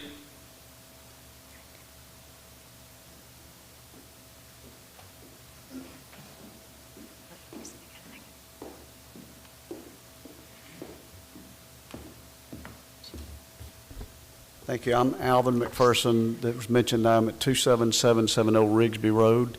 I am the property to the north of the Butler property that is being proposed for sale and turned into an entrance for this subdivision. I'd like to say that I've lived at this residence location for almost 40 years. And the properties that are up and down Rigsby Road were all sold as 3-acre parcels of property and are residential pieces sold originally by the Valavecchi family. To my knowledge, no one has ever tried to do anything other than make that subdivision area a residential, peaceful subdivision. What is proposed here is to those of us who are living in here and bought 3 acres of property and intended to live on that, in that style of living, is an outrage that someone would take one of those pieces of property on Rigsby Road, as I have heard the proposal, to demolish a house and put a roadway in, so that another development can have access from Rigsby. In my opinion, the developer should find access points other than Rigsby Road if the developer wishes to develop that property. I don't object per se to the development or the subdivision. I think it's a very intense subdivision, like I've heard this council talk about earlier in the Spanish Cove area, and I don't know that they're compatible or similar examples, but I would certainly say that this is a very intense subdivision plan that's here that I object to. Thank you. Thank you. Julia Baldwin? And I do need to point out that this is unzoned, and I did not say that during the presentation. So this would be slightly different because it is unzoned, so it has a different set of regulations. My name is Julia Baldwin. I live at 27550 Rigsby Road. Thank you for the work that you do, but I'm not sure who did that traffic study, but it wasn't anyone that lives in Baldwin County. It is horrendous already. We've already had condition changes where they're talking about exiting on 54. There's a fairly new elementary school that has close to 1,000 children. Can you imagine and that was only built in the last few years. Can you imagine the traffic that's created on the corner of 54 and 64? You can't go down 64 hardly to go south because you're going to get stuck at that light. I work at Thomas Hospital. I'm a nurse. I can't even go that way. Today, from my house on Rigsby Road, would you put that map back up there, please? The overall? The map with the plot. These? Or the one, just the, okay. Today, it took me 45 minutes to get here. I live on, like Mr. McPherson, I'm one of the 3-acre lots.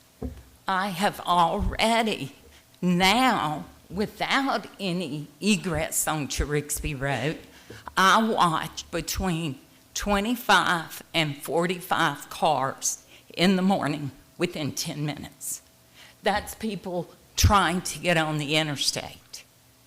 I don't understand if they were going to do these densely packed little lots, why they don't have egress onto Highway 90, which would be a county road instead of a small country road. People already cannot ride their bikes, they can't walk their dogs. It's ridiculous. Where they come out on 54, there's a busy church with a daycare, and there's that large elementary school. We've already had fatalities at both ends of Rigsby Road within the last few months. We do have a volunteer fire department. Our schools are already packed. So if each house has 2 cars, you're looking at adding 1,000 more cars. I mean, it's just ridiculous. So that's my concern, is that we are not, I don't know who did those studies, but our infrastructure is not set up for that. It affects health and wellness. The conditions have changed in the last 5 years with the addition of that elementary school on the corner of 54 and 64. So we've had multiple things that have changed in the last few years. Okay, thank you, ma'am. Well, Ken Weed?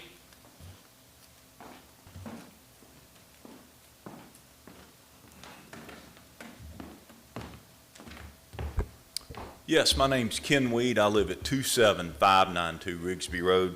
I'm also speaking on behalf of my mother-in-law who lives at 27570 Rigsby. I back right up to this. Have several worries. Ms. Baldwin has already mentioned a lot of them. Mr. McPherson's mentioned them. Drainage. We've got this big this field to the west of us. Drains down. There's a culvert under Rigsby. It comes down between my property and another gentleman who's here. I've been there for 25 years. He's been there longer. We've seen over the years with the storms we've had flooding in the back part of our acreage that would be where the houses would be. To my knowledge, I haven't seen any engineers out there trying to address the issue or even look at the issue. The other one is the traffic. It's a nightmare. I've seen it. Unfortunately, we've had some bad accidents. You know, why can't the traffic improvements be done prior? You know, a little good faith to show us that everybody's truly working to help make this a better place. This, the way it is right now, is not. It's not a better place for us. And anybody on Rigsby Road is going to deny it, doesn't want it. You know, let them have another entrance on 54, you know. So that's all I got to say is that we're just not happy with the way it's going. Okay. Thank you for your time. Thank you, sir. Thomas Stoltz.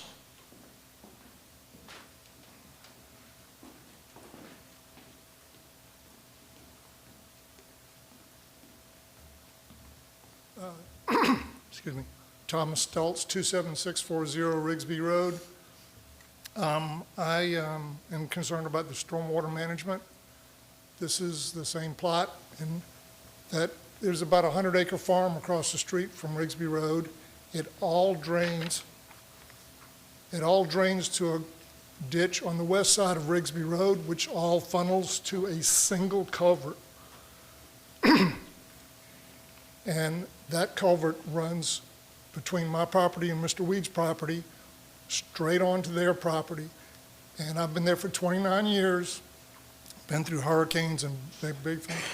And the hundreds of thousands of gallons of water, I mean, you can literally whitewater raft a canoe or a kayak on this river that goes through there. And it's either, if they build the back fences or the property where they are indicating either our property is going to be flooded or their property is going to be flooded because of the huge amounts of water that run down across that. But the elevation change from DeFilippi's farm, it drops down to Rigsby Road, then it drops down to our property, then it drops down to there. And there's about an 8-foot elevation change, so the water is running at a high velocity. And if there's some sort of stormwater management situation not put in place, either that back row of houses on their property is going to be destroyed, or it's going to back up and destroy all of our properties on this side of the property line. Okay. Thank you. Thank you. I had a couple people signed up that were neutral. Bell Holloway, did you want to?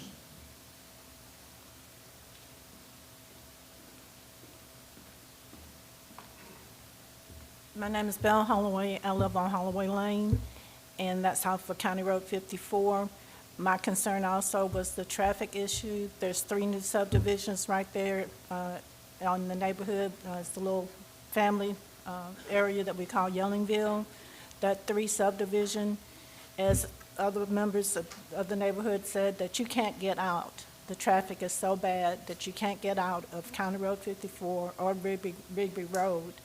And also, where would the entrance be on County Road 54? I have adjoining property at the back of that, where they're wanting to put that subdivision, but is the entrance going to be where County Road 54 ends and Holloway Lane starts?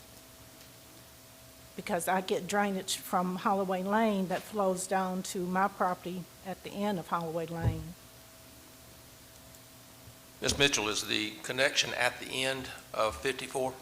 Yes, it's kind of hard to see here, and we can let the applicant address this more to kind of cover the details about how this connects in. But yeah, the road, you can see, kind of makes a hairpin turn right here.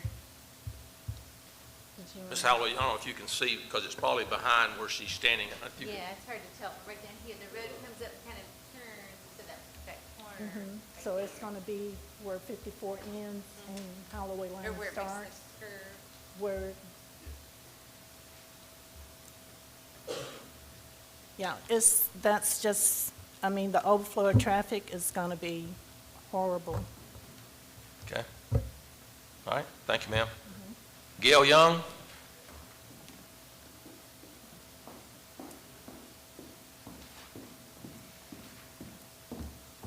Hello. Can you hear me? Okay. I'm Gail Young, 10674 Red Fern Road. After that guy spoke, I probably am more negative, but if it's a 60-foot width, all the houses on Rigsby that backs up to, it's 3 houses behind us, and we all own 3 acres as well. I mean, off of Red Fern. I just had some kind of questions, but I don't necessarily expect answers, just thought questions. So as far as the traffic study, I wondered if they consider the additional houses developments that also impact Rigsby Road. So, sorry, I'm nervous. The reserve is got, I think, 600 homes, and that one of their roads exits off of 54. So people can't go to 64, so they come up to Larry Street, they come across to go north. It is true, you cannot go south to use 64, you have to go north. So for the traffic study, he commented that there wasn't a lot of south traffic from the 181 and Rigsby, but that's because you can't turn south. So you have to go north to then go over to Whispering Pond, or go over Champions Way to then go south onto 13. So it's just stuff that for that study, you're not going to know when you're just laying something on the road. There was also no consideration for bicycle pedestrian traffic. So I did bring Strava heat maps for you guys. lots of us cycle and walk and run down Rigsby, and since I've lived there since 2007, it's gotten to the point where you can barely use it anymore for that. You can't cross 64. They used to run a bike ride out of Infinity Bikes. They've stopped that ride because of traffic. So just something else to consider. Thank you. Okay. All right, that's all I had signed up to speak. So with that, I'll close the public hearing. Questions? Concerns? Comments? When they go out and do traffic studies, do they talk to the residents in that area or do they just do car counts and other things? I'm not familiar with the process. They more or less take your existing traffic data, they recount the areas that we identify that we want counted in the traffic study. They also do a projected growth rate for over the next several years to what the traffic will grow to. And I will point out, the recommendations that we presented for the right turn lanes at Highway 181, those are in addition to the areas we already know were critical. So of the other several developments in the area, we know of some places that already need improvement. So the two turn lanes that were mentioned up at Rigsby Road and 181 are in addition to those. So we've touched on it in meetings past that there are several developments that we're reviewing right now in their traffic studies. We're trying to group all of those together to identify all of the improvements that we need. So to do that, we're still waiting on one traffic study from another development, but that is something that we plan on doing very soon, is to sit down and identify the improvements that we need and that can be accomplished, and we'll bring the developers to the table to discuss those. Right, so it's more of a physical process that you go out and you're not talking to the community. They do not seek community input during the traffic impact study, no. Right. So if the community needed to express some type of concern, they have to call roads or highway department? Correct. That's a common practice that, Common we're practice. very aware of. Same thing with drainage and issues like that, correct? Yes. Okay, thank you. I have a question. The timeline for the turning lanes and the improvements that you said that you probably will need, and speaking with the other developments, will those be timed along when this development will be coming to fruition so that everything will be happening around the same time? Those turn lanes will be grouped with what we call the commercial turnout permit, which would be the entrances to the neighborhood, and those would be completed at the same time before the home building began. I have a question. It seems like most of the public input that I've heard was regarding problems at 64 and 54, and that's, not even we're not, I guess, not doing anything at that intersection. For all the public commentary that we had, how did that intersection not pop up as needing, how did it not pop up as needing improvement? To my comment earlier, the two that we've identified up north of the development are in addition to those we already know that are needed from the traffic studies. They have been named in several different traffic studies. So 64 and 54 are already, it's already like there's red arrows that they have already been identified in other traffic studies as needing improvement. So we have taken that into account. We have just noted on this development the additional areas that were not named in other traffic studies. So, as I said before, we as a group, as highways and planning and zoning, we are planning to come together soon with the developers to discuss all the improvements that are on the table. Commissioner, I'd like to add, we are currently under design for improvements along the 64 corridor. And what the intent is we would work with Wade and the developers. If there are portions of that they need to contribute to, we'll have them contribute to those improvements as well. But that 64 corridor is roughly the 3-laning of County Road 64 with intersection improvements from 181 to approximately 2 miles east which is where Fish River crosses County Road 64. Mr. Chairman, Yes, sir. I just want to be sure that my thinking is correct, that given that this is an unzoned area, am I correct in thinking that our options are fairly limited as long as they're meeting the standards that are required under the subdivision rules? For the most part, that's correct. Can it be considered if the Board of Education hasn't responded because the schools are already full? All right, we can't have a conversation back. There are all kind of red flags for me that come up on this, but most of the red flags are such that I already know that our hands are somewhat tied. I made it clear before that I'm not a big fan of 60-foot lots. One of my problems is they usually are large numbers of them, and there's very little common space. The reason I asked the question about common space, and just to put a park in a grass area where they can go to is not a whole lot to me. I mean, I think when you start getting large number of lots, there ought to be more, but we don't, again, our hands are tied because we don't have in our regulations to require. So that's a fault of our regs, in my opinion. I hear the concern about the property being bought and house torn down. If I were a neighbor, I'd be highly upset too. So that's going to be on you guys, whether or not you have litigation involved in that. That'll be on you. We can't really consider it. And because it's unzoned, we can't consider the lot sizes other than what they've recommended. They have obviously already done a traffic study. That is what's required. It's reviewed.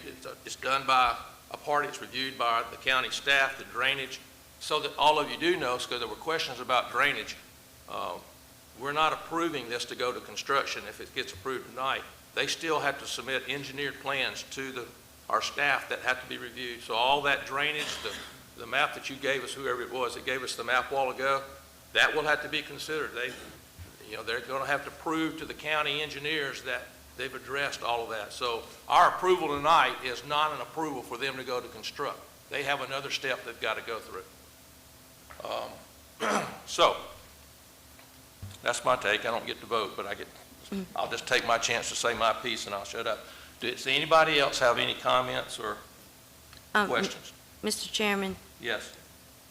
I think there's a couple of comments about the school and about the education. When the Board of Education doesn't respond, they are aware of this development and other developments. We had a meeting with, this body met with some of the school board last year, and that was their response. When there is a problem, they will flag it and they'll let staff know. So on this one, when it says there's no opposition, they're prepared, or they know about all the developments happening, plus the children that are there now, that they can educate and have schools for all of them. That's what we've been following for over a year. And I said I was going to be quiet, but I got to say one more thing. I do disagree with, this issue with traffic. I agree with the gentleman. I think we've been put in kind of a box here because we continue approving these things, and we usually, if we don't approve it, it ends up going possibly to court, and the judge says, oh, they met all the regulations, you got to approve it. When there's health, safety, and welfare involved, and that's one of those phrases that's hard for us to deal with, I agree with you in that if, in fact, we are behind the 8 ball with our infrastructure. In this case, I know without a doubt the roadways out there are not where that's why the county is looking at doing improvements to 64. We're already behind on those. So that should have been done a long time ago, but the development is happening quicker than those things are getting done.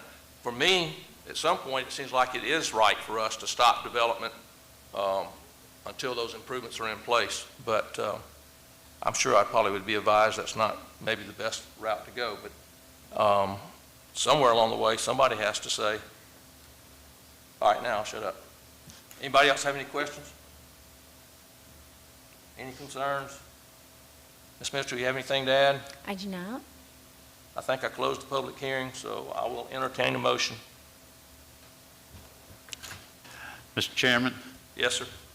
On principle, I'd like to move that we deny this request On what basis?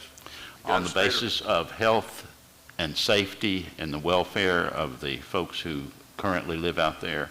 And as I say, I'm doing this more on principle, recognizing that our hands are very limited in our ability Then I to think do we want to something. be, I know health, safety, and welfare is there, but I think we're going to probably have to give more than just that. Probably going to state a reason where it doesn't meet health, safety, and welfare. Would I be right?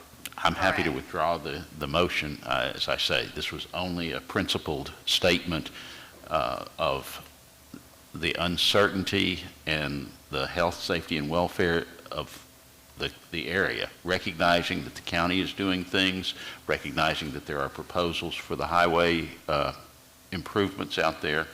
But at this point, adding another group of houses like this before that's done, I do think has a direct impact on the citizens who live out there.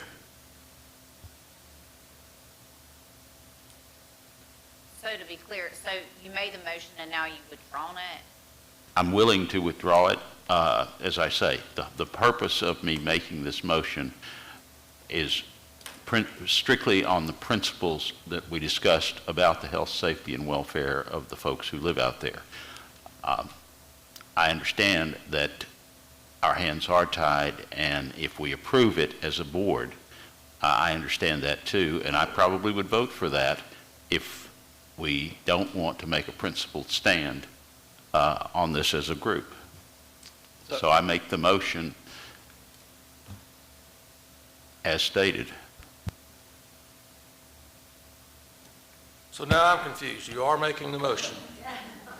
I said yes. Don't leave principle out. Just give me a motion. Yes, up or down. yes. I have a motion that we deny this application on principle as a result of health, safety, and welfare of the people who live out there. Well, I think if you're going to deny based on the kind of the health, safety, welfare prong, then you need to give specific examples that you're concerned about that you believe create the health, safety, and welfare issue that rises to the level of denying the application.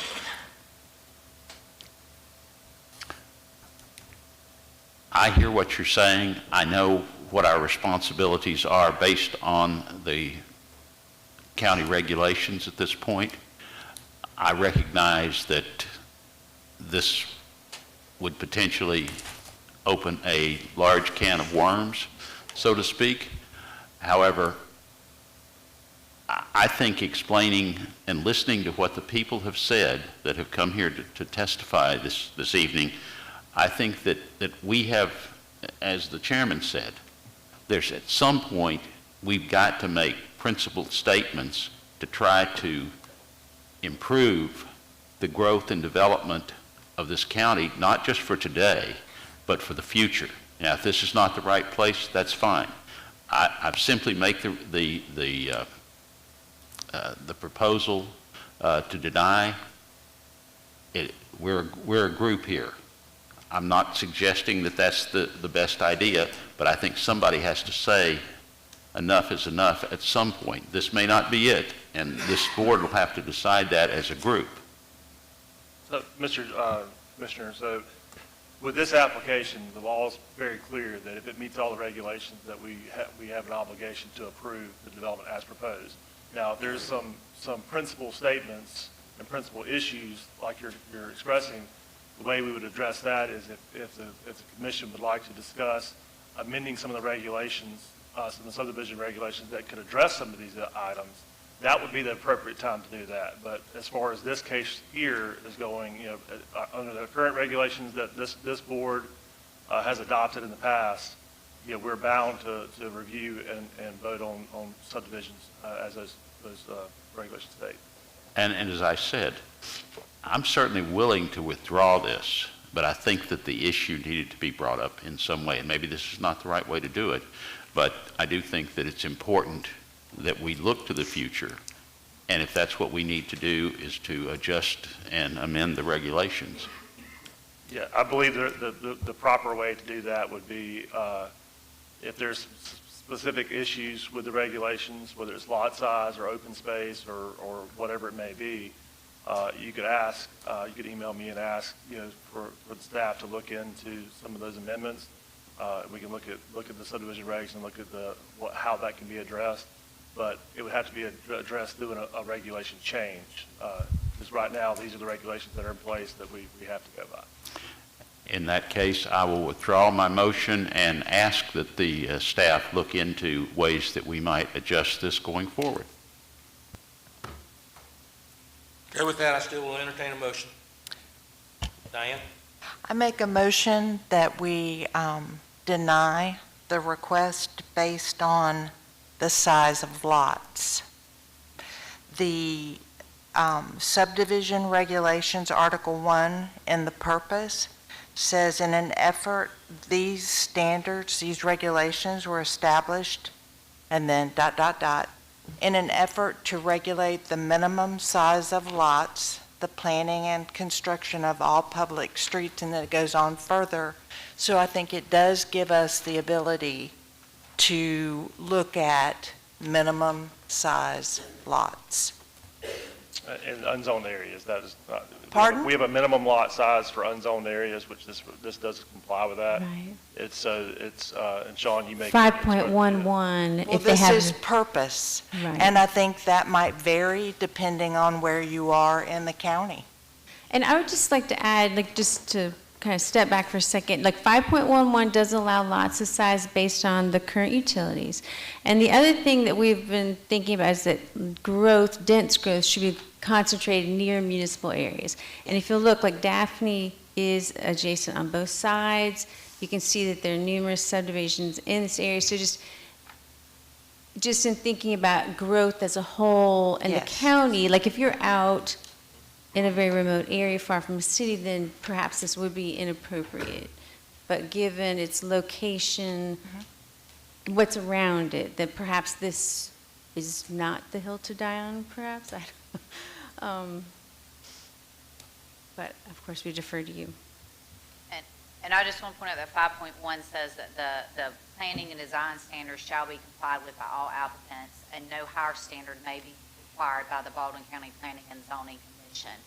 And then it lays out the minimum standards for subdivision size and lot sizes in 5.1 and the 5.1. And that's what our planning department looks at when they determine if it's unzoned, what can they build, and if it's zoned, what can they build.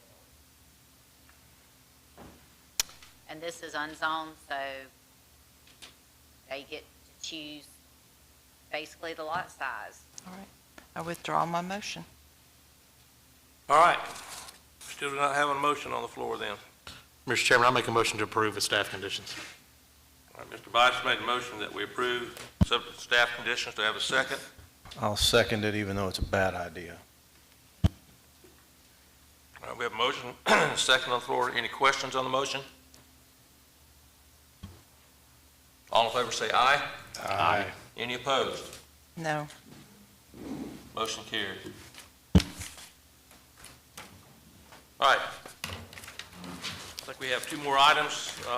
Let's go ahead and move through those for the public hearing now for case number SPP 24-04 and SV 24-02, which is the Beach Rainier Division. Does anybody need to declare prior communication on this item? Ms. Mitchell? All right, so this is Fabia's case. I'll present it for her. This is a two-lot subdivision. It's a re-subdivision of a lot that was in a previous subdivision, Planning District 13. And again, this is unzoned. And both lots are over 5 acres. The issue with this one is that the existing flag is only 50 feet wide. And so if they subdivide further, each flag would only be 25 feet wide. So that's why they have a variance request. Go through the location, and all the utility letters have been provided. So this, I'm going to do the variance first. The subregs do not specify a minimum flag width. But for the past several years, we have deferred to highway to say what would be the absolute minimum width that is acceptable. And 30 is the number that we have been using. And the reason for the 30 is that you have to have room for the driveway as well as the utility easements. And in the utility letter, it says we need 10 feet from each side. So we had asked the applicant if they could get a letter from the utility saying they don't need that we would take that into account, but the second letter said the exact same thing. We need 10 from each side, because if you have 10 from each side, that would leave only 5 feet for a driveway, which is not adequate. So that is why we have recommended denial, and again, this is based on our common practice.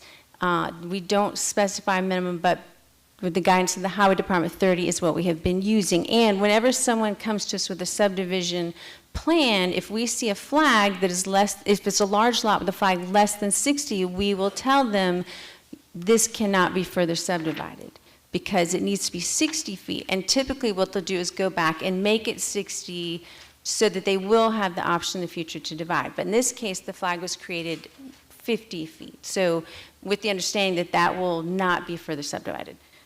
So the variance request, typically to grant a variance, you have to represent a hardship on the land, which is usually something like, wetlands or steep terrain. There's something that physically makes it impossible to do something a certain way, to comply with the regulations. So in this case, there's no physical limitation other than what was created when the subdivision was designed.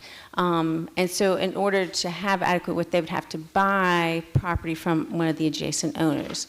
So, and granting this variance would set a precedent for the creation of similar narrow flags in future subdivisions and narrow lots. The Highway Department is actually trying to get away from flags in general because they create a lot more access points along the county roads. And so, like I said, we're trying to move toward wider lots, not narrower. And so that's another reason for recommending denial, that we don't want to set a precedent because people would say, well, you recommended it last time. And that's why we're trying to kind of draw the line at 30 for the minimum. So I would like to I'll present the variance first. And so recommending denial because prior practice has not allowed subdivisions with flag lots that are less than 30 feet. The applicant provided an updated letter from Baldwin EMC that requires 10 feet utility easements along each side. So again, we asked them to reach out to the utility to basically change our minds, provide some evidence that this was okay, and they did not. Now, if staff does approve it, then that would be conditional approval for the subdivision into 2 lots. So I guess should we vote on the subdivision first and then cover the subdivision? I mean the variance. Do the variance first. And then, yes. Okay. All right, we'll go through everybody that signed up, and then we'll deal with these individually. But let's first off, any questions for staff? Okay. Ms. Barnett, Kathy Barnett.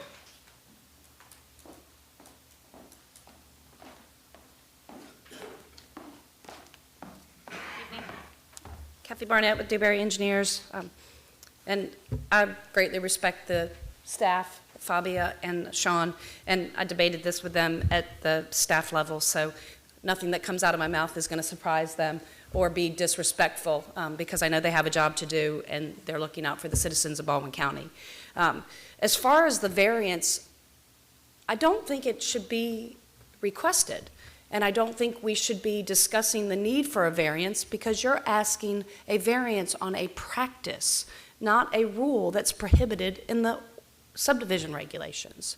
So our clients paid $250 extra for their application to discuss a variance on a practice, not a rule that is not allowed.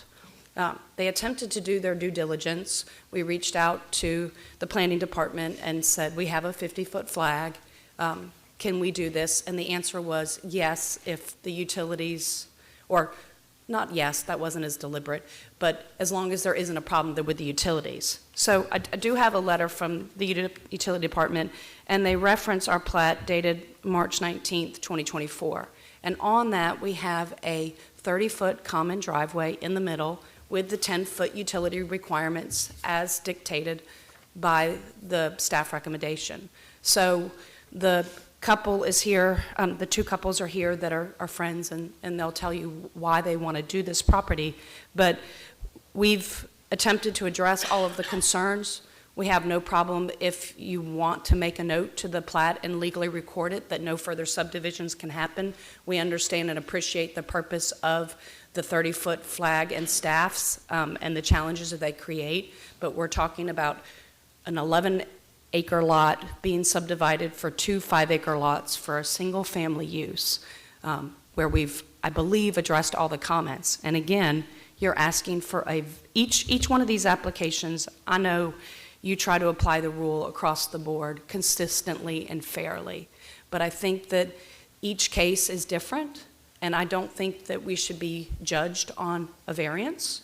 And secondly, I think that we need to change the rules to make it a 60-foot and adopt that what's legal, not what's practice. So I hope that doesn't sound disrespectful, but I believe that I don't believe that we're making someone penalized for a rule that isn't on our books, and we need to change our rule to make the practice so that there isn't ambiguity, and because that's what the county wants, and that's fair. But in this case, we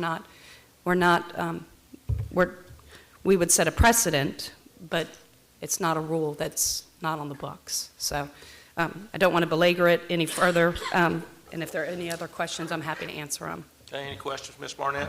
I have a question. What it looks like here looks like it is divided into 2 lots, and it is not a shared or common driveway.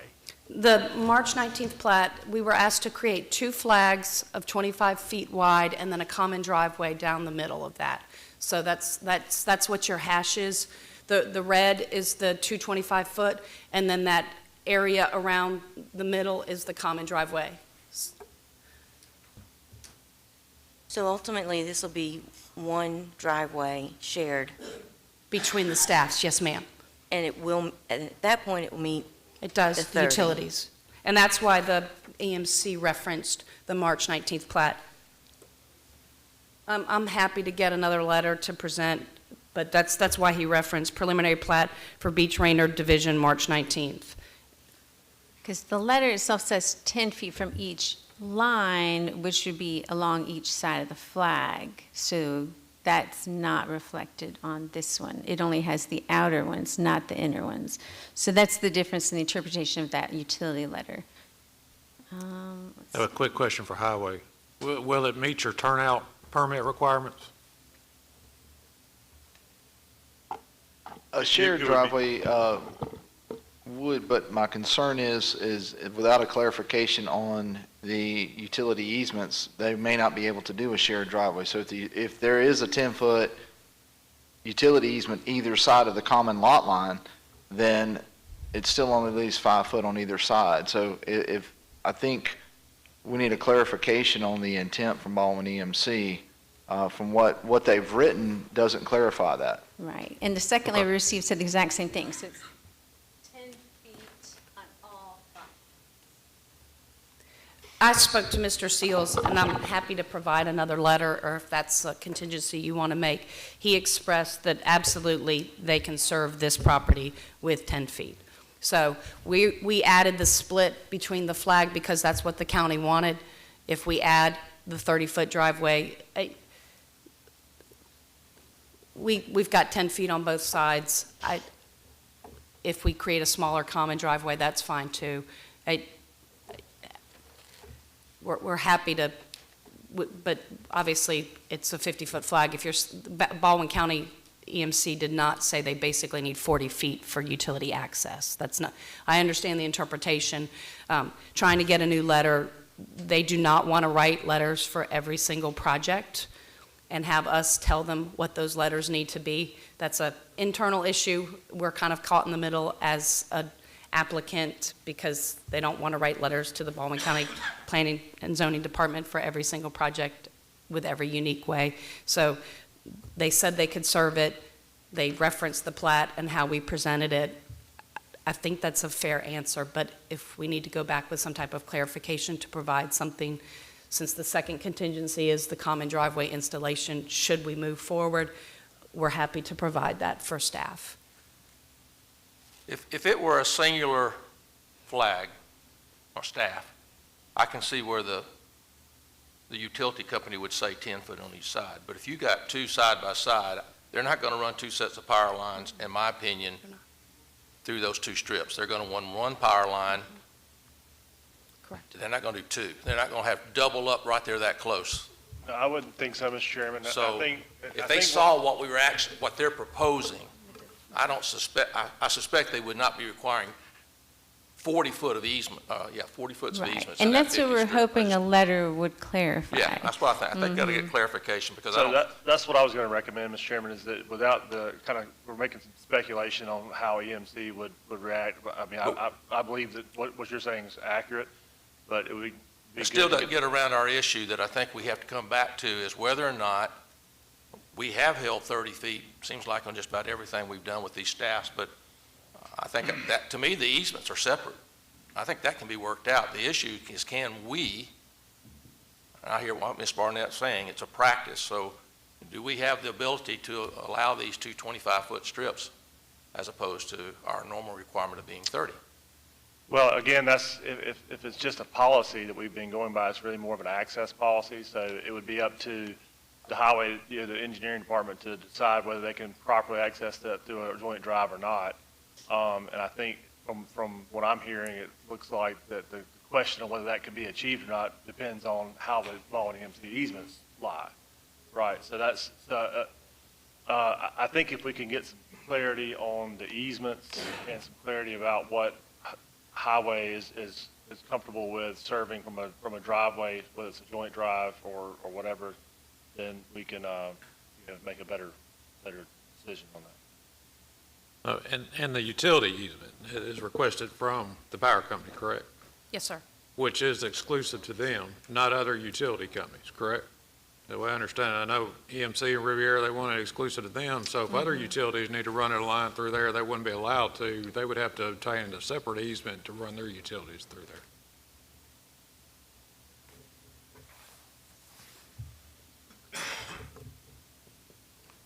Okay, any other questions? We still have others that signed up to speak. Anybody have any other questions, Ms. Barnett? I have a question. Would it meet the regulations, maybe this is a staff question, if it was a combined, if it was a shared driveway? But you can't have one flag serving two lots. Like every cannot lot has to have- have direct access to the road. So you can't have it like as an easement for one lot. And like each lot has to physically connect to a paved road. So each one has to have a flag. And so you can't just say this flag is shared by these two. Like when you get up there, you have two separate lots are connected to one. You couldn't do that unless you had like a separate, because every lot has to physically touch a paved road. Okay. Any other questions? Thank you, Ms. Barnett. Let me call on these others. Janet Beach.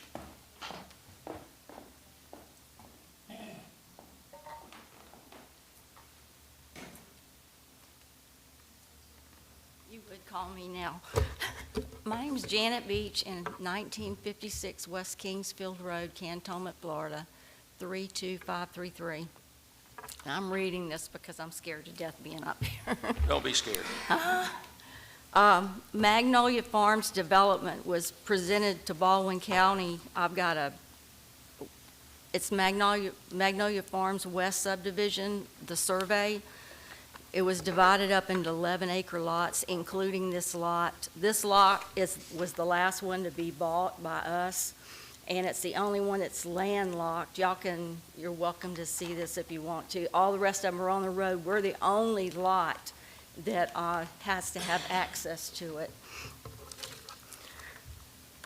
The covenant approved on February the 21st, 1997, was in effect at the time, stating that 11-acre lots could be divided as long as each were at least 5 acres.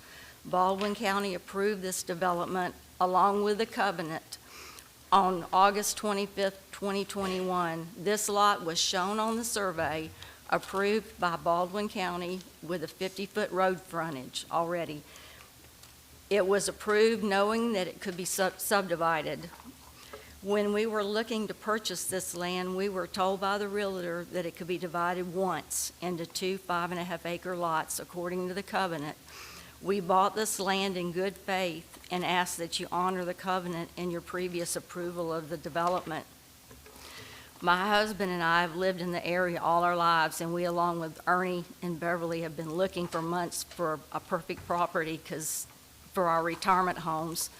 And on September the 12th, 23, we purchased this piece of land. We were excited when we found this property that we could split, build our final homes, and live next door to each other. We're camping buddies, and we do everything together. We have been at a standstill for 7 months, waiting for Baldwin County's approval so we could move forward. We have put everything we got into building this property, survey fees, application fees, anything y'all wanted, we've tried to get just to get to this point. This process has been physically, financially, emotionally devastating to us. We're stuck. We are appealing to you to please approve our request. That's it. Okay. Thank you, ma'am. Mr. Beach, you want to go next?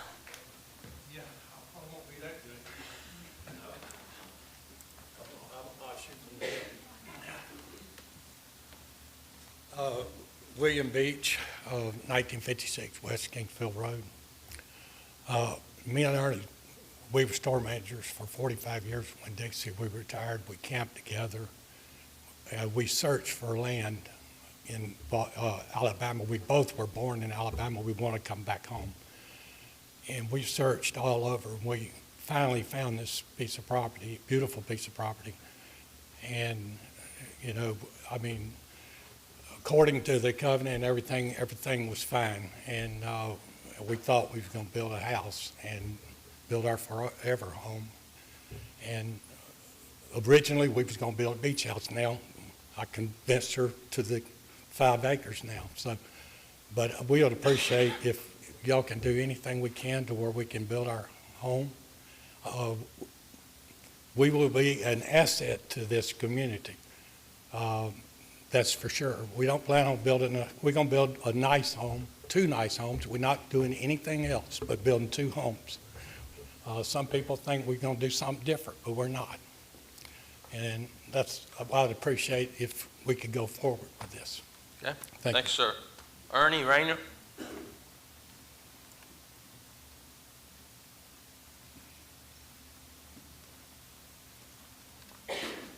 Good afternoon.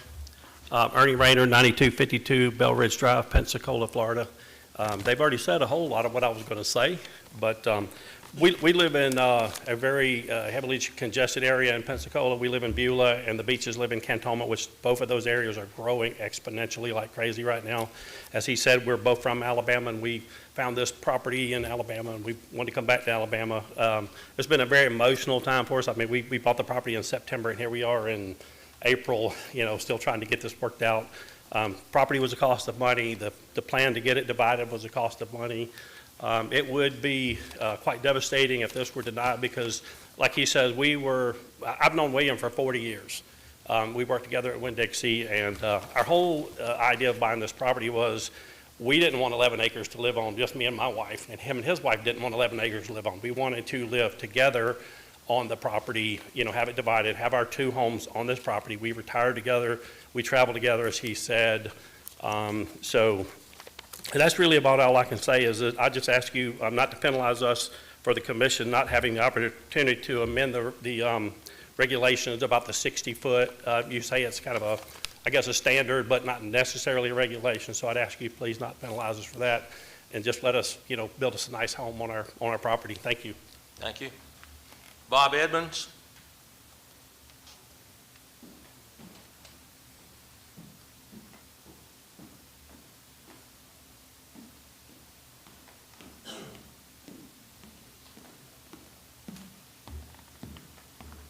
Afternoon. Thank you for allowing me to speak. My name is Bob Edmonds. I live at 26615 Big Grants Way. The 5 parcels are north of my property, where Magnolia Farm is on the south side of it. I'm on the other side of it with 14 acres that faces their property. First of all, let me say that the 2 property owners, I'm in favor for them being able to build there.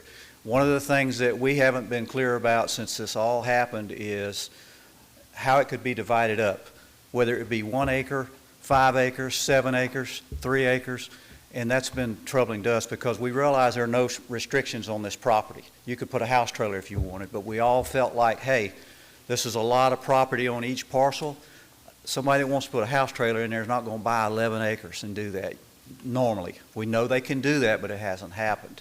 If you look at the south side of where their parcels are and the east, there are some fine homes built. We're already seeing barn dominiums, which we're not opposed to, but you can imagine how much different they look in this area. So we're just as nervous as some of the people that are wanting to build on this property as to what they're going to build. We're hoping it's going to be commensurate to our neighborhood. I did attend the first and sign an agreement on the first hearing that we had when it was subdivided in February of 21, and we realized it wasn't going to be restricted at that time. But we also had a person ask a question, how many times could it be divided? And we're still under the understanding that they can only be divided 1 time. Is that correct? That's, I mean, we don't have the deeds. That would be a deed restriction that property Okay. owners apply to it, that Okay. we're not really looking at. We're Okay. only looking at, can this area, if the variance is granted, could this area be subdivided legally because where it's located? Okay. And also, I think you'll agree that when that property was first purchased by the owner before, he was going to build on that piece of property himself. So now that it's being split up is why we're in here talking today. That's why I had the question of, I'm hoping that these other lots cannot be broken up smaller. We already know there's a lot out of those 5 parcels that has got some survey stakes out there that looks like several pieces. So we're just concerned with all that. Okay. Thank you very much. Thank you. That's all I have signed up, so I'm going to close the public hearing. Yes, Mark? The Highways Department position is really with this minimum 30 foot is to try to get some separation from multiple driveways. A couple of points. If they are proposing a shared driveway, we would not be in opposition to that whatsoever. However, we still need to get a clarification on the Baldwin EMC. Again, we would not be opposed to a conditional approval subject to that clarification. One thing also to consider, a shared driveway would limit this to a 2-lot subdivision. That's all that we would support. Shared driveways are only allowed for 2 lots. Right. So there's some benefits to a shared driveway beyond just the spacing on this one. Thank you. Okay, you can go ahead. because You can go, Aaron. Well, so I don't know if I was reading that right. It looked like a shared driveway was there to me, and then it looked like interposing that was 2 driveways. So I guess I was kind of confused looking at it. Are they doing a shared drive? This one, these are the 2 flags. Yeah, the driveway, if they were shared, it would be drawn on to be like a rectangle here in the middle. Okay. But So- that is not depicted on this. So the red line in the middle is Those are actually a the lot division lines. line. Okay. Right, yeah, those are the lot lines, so those are the 2 flags. And then the dash line, this is if you were assuming the utilities don't apply on the inner lot lines, just the outer. And that's the part we're hoping the utility letter would clarify if they could do that. And that And was if- not. And if it was just one piece and we weren't subdividing, the easements would be That's where on they would either be, side, right. and there would not be one running in the middle. Correct. what we're looking at looks like it's going to be hard to approve when we need these easements. What we're looking at is not a common driveway. And until we start driving 5-foot wide cars, I mean, we have to kind of respect what these requirements are. And I mean, I don't know, this seems like maybe one to table until we get it drawn with a common drive as opposed to 2 flag lots that don't meet the required criteria that we need. And so, I mean, I think this is, this could be one that we entertain tabling until we get. We do in fact do common driveways all the time, and they do exactly what we're talking about. The difference is the length of the driveway. The common driveways we do now enter onto the property, split right down the middle of the property line, and then it splits. In this case, we're asking for what sounds like to me a common driveway that just happens to be several hundred feet long. 841 is this segment right here for the flag. So, Hang on. so, Mr. Chairman, if I could say, interject, so there's a couple ways you could handle this, and you're right, the common drive would kind of split that common middle lot line. But, you know, without, there is some clarification from EMC on their easement requirements that we would need to be able to grant that. So there's a couple ways we can handle that you could table it till we get these answers, or table it to get those answers, or you could condition the variance that the appropriate EMC easements would be granted to allow the joint drive. But basically, prove it as a joint drive, subject to, you know, EMC granting the proper easements that works around that joint drive.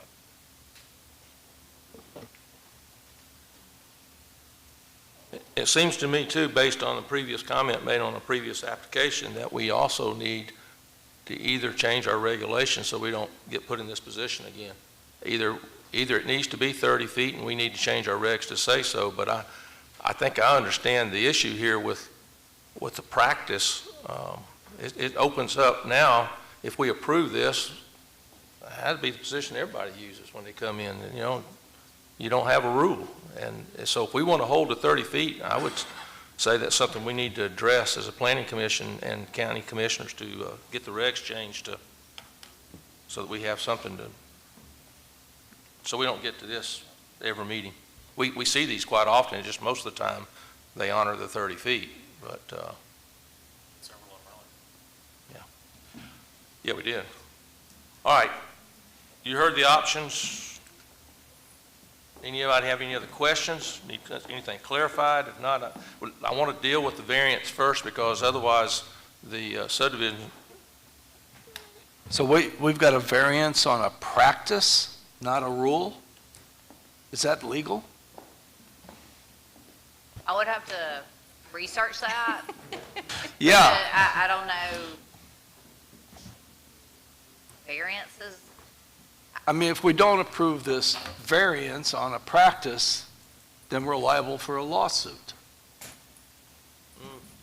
I mean, I wouldn't say that. I mean, you could have to, I don't know. I would have to just research it, because it's a unique, Emily brought up something unique. I mean, I don't know exactly where, there could be some language in the regulations that mean that, you know, while it may not say 30 feet, it may say some appropriate thing, or there must be room for easements and things like that. And we know that if it's 25, there's not enough room for a 10-foot easement, because then that doesn't fit, you know, right, the rules about, you know, ingress and egress. So I would just have to look at the regulations and probably talk to them about why they require variances, and then research to see if that's proper or not. The language in the regs does say something about like that we defer to the county engineer. So there is some wiggle room to say that if you, that like we're deferring to someone, either the planning director or the county engineer, in some of these cases where it's not a hard and fast rule. But we do have this on our list of suggested modifications to the subregs.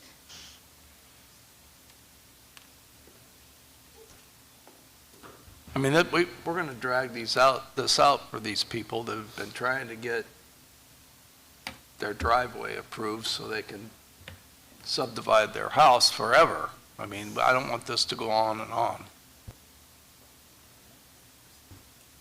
Yeah, I agree. I'm prepared to make a motion. Please do. I make a motion we approve with the contingency of clarification from Baldwin EMC on the lot line setback easement. Seconded. All right, so we're adding the condition And we had the second, this was if you approved it, we had had the applicant, We'll wait. oh, that's the We haven't subdivision voted. part, okay. But do I want to adjust this to say with the condition?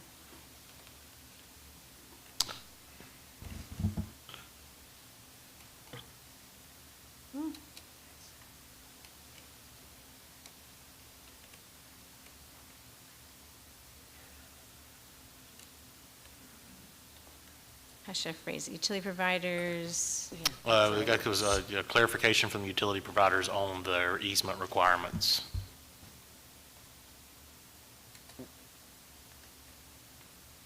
Did I cover it? or clarified that there would be adequate room for their easements? Utility providers clarify that.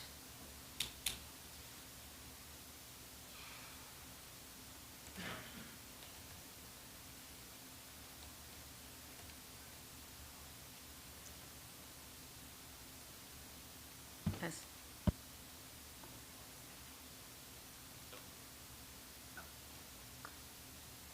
Just as a clarification, will that also include the shared driveway recommendation from the highway department? That's Yes, included it in the does. subdivision Okay. conditions, like if they Okay. approved it, that's down here. Perfect, thank you. Whatever streamlines this and makes it easier at the end of the day. All right, so we have the motion, and it's been seconded by Greg. Everybody understand the motion? I just have one question, and that's for more than one utility provider. It's not Right, just because it's the, possible that water Mr. and Davis. sewer and electric, they will all have to fit in Mm-hmm. whatever's available. So yes, they would need something that says all utilities can fit for 2 houses in what's provided along the driveway. Okay? Everybody clear? All in favor say aye. Aye. Any opposed? Motion carries. All right, so, and then for the subdivision, because she had put a provision in here that if you did approve it, the applicant will coordinate with the Baldwin County Permit Division to permit and approve the proposed common driveway to be installed on Magnolia Farms Road. So yes, this would account, like they have to actually put in, usually require that they pave the part that's in the right-of-way. So that would be a condition of approval. And I guess we have to add a condition subject to the final approval of the variance, correct? Because the variance is only approved with the contingency. Right. Contingency.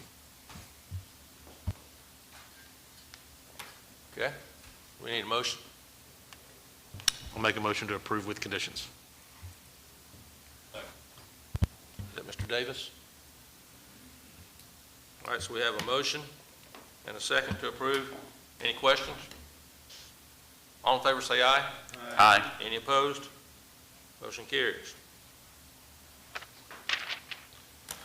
Okay, last item. Open the public hearing for now for SRP 24-01 Northwoods Phase 1. Mr. Chairman, I'll be recusing myself from this case. Okay? Mr. Bias is recusing himself. Does anybody else need to declare any prior communication on this item? Or conflict? Okay. Ms. Mitchell? All right, so this is Northwoods Phase 1, and this is a 43-lot subdivision, and you can see it's up in the vicinity of Spanish Fort. It's on the east side of Highway 225, and this is zoned. This is RSF 4. And a little history, it was previously approved by Spanish Fort, but then they pulled back their subdivision jurisdiction area to the city limits, and then the applicants wanted to come back and modify the plats. It required a replat. So the SRP stands for Subdivision Revised Plat. That's not something we see very often. So here is a crop area of the lots. And you can see 225 over here, and there's a required landscape buffer along 225. You can see the vicinity map that there are adjacent subdivisions to the north and the south. All the utility letters are, they were up to date at the time of application. They have submitted flow test results, and the ISO, we did receive a letter from the fire chief, drainage reports. So staff comments, as we noted in the conditions of approval, that they do propose tying into these adjacent subdivisions to the lakes to the north, and then you see the proposed link here into the drainage system to the southern Stillwater subdivision. There is only one entrance for this phase, but they link, you can see here, through this existing subdivision, so there'd be a second entrance to the south. Because it's on 225, AlDOT will handle all the entrance turnout permits. There are quite a few wetlands, and those have been set aside in common areas because that's required in zoned areas. We reached out to the schools and did not receive a response. And again, this would have gone to the schools last year as well. So this would not have been, this is actually a reduction in the lots that they had seen before. So we recommend approval with conditions. They will need to require the necessary easements and agreements with the neighboring subdivisions to meet the drainage requirements, and that will be part of the construction plan review. They'll need AlDOT permits for access, and we would like them to add a note that Baldwin County will not be responsible for the maintenance of dams on the existing lakes adjacent to the development. So do you have any questions? Any questions for staff?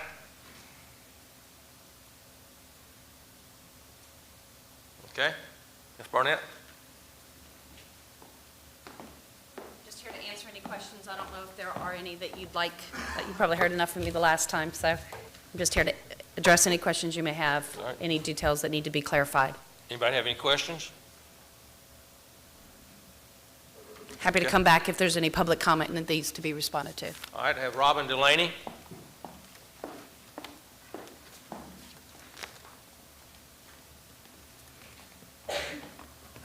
Hey, I'm Robin Delaney. I represent Southland Golf Company, the adjacent property owner, 6301 Monroe Street, Daphne, Alabama. I appreciate the staff engineer responding to my question about the traffic engineering study, and I just wanted to reiterate it for the record as this project goes forward. And just reading the previous correspondence I had, a new residential development consisting of approximately 400 single-family detached housing units is proposed for construction along Alabama State Highway 225. The site development plan proposes one full access driveway on 225, and she's pointed out that change. My correction is State Highway 225, and I'm reading from the traffic study. State Highway 225 is a two-lane, undivided north-south roadway and functionally classified as a minor arterial. It has a posted speed limit of 45 miles an hour along which the site is situated. I wanted to clarify for everyone the speed limit at this point of Highway 225 is 55 miles an hour, and this entrance, the primary access, happens to be at the crest of a blind hill. And so I just wanted to stress the importance of the clarification to the traffic study about the speed limit. Thank you. Okay, thank you, sir. Mayor McMillan, you are last on the sign-up sheet for the night, and you would think we'd give the mayor more respect than that, but that's the way it fell tonight. I probably got what I deserved. It's all good. Thank y'all for what you do. I know it's thankless. Trust me, I know. I wasn't going to say a word, but I felt obligated. I've been sitting here for 2 hours, so I felt like I need to say something. Sure. I met with the engineers of record, and I'm comfortable with what they're doing. You know, it's 43 nice size lots. I, like you, have a problem with 60-foot lots. But from what I'm hearing about the traffic studies and the entrances and fires, I'm perfectly fine with it. I just felt like I needed to say something. So thank y'all for what you do. Thank you. All right, that's all I had signed up to speak on that item, so I'll close the public hearing. Anybody have any other questions? I do, and kind of talked about it in the workshop a little bit, but the shared drainage network between the other subdivision. You're going to verify that it's working properly? Assuming that you do get the access to it? We haven't heard about the need for the access agreements until the staff report, and so we'll work on that. We have not obtained those yet. The North Lake subdivision, actually half of the property is owned by the property owner, so I'm not sure an access agreement would be needed to the south. The southerly Stillwater subdivision, we'll have to obtain that, but most of the water will be intercepted through swales before it enters the Stillwater system. But we understand that staff recommendation, and we'll work on that. You're still not sure it works properly, because I don't know how long that subdivision's been there. Oh, Stillwaters. No, we have not evaluated Stillwaters. No, sir. Our post and pre-development runoff is going to be less, but we'll have to go through all that during the construction plans. Okay. And they've just finished, I think, submitting those for further review. Revision. I think they were submitted. I'm not positive. Okay, thank you. And in our defense, it is in the review checklist, the need for the agreements, but you might not see those. And just since you brought me back up here, I will share too that they're working on the entire master plan with AlDOT, but the phase one does require a right turn lane, and that will be installed during phase one. Okay. Can you have the traffic study corrected to have the, to have the right speed limit? I don't know. 225 I mean, it's an is- expensive, I don't know if it changed by any chance, Mr. Delaney, or maybe not, I'm not sure. No, it's been, Okay. it's been Um, 55 for Yeah. a long time. So I don't know why they would call it out that way. I'm sure we could ask them for a substitute page, sure. Thank you. Okay. I don't know if you want that at preliminary plat as a condition or just submitted during the review process, whatever the will of the commission is. I just Should be really right. want it reflected. That way, if it triggers something else, like a center turn, Sure. you know, That's a something. good point. Thank you. Any other questions, John? Okay, thank you. Ms. Mitchell, you have anything else? I do not. All right, with that, I'll entertain a motion. I'll make a motion we approve with the conditions set forth by staff. Mr. Davis made a motion to approve with subject to conditions. Do I have a second? Second. Mr. Boyer, second the motion. Any questions on the motion? All in favor say aye. Aye. Any opposed? Motion carries. That is all of our cases for the night.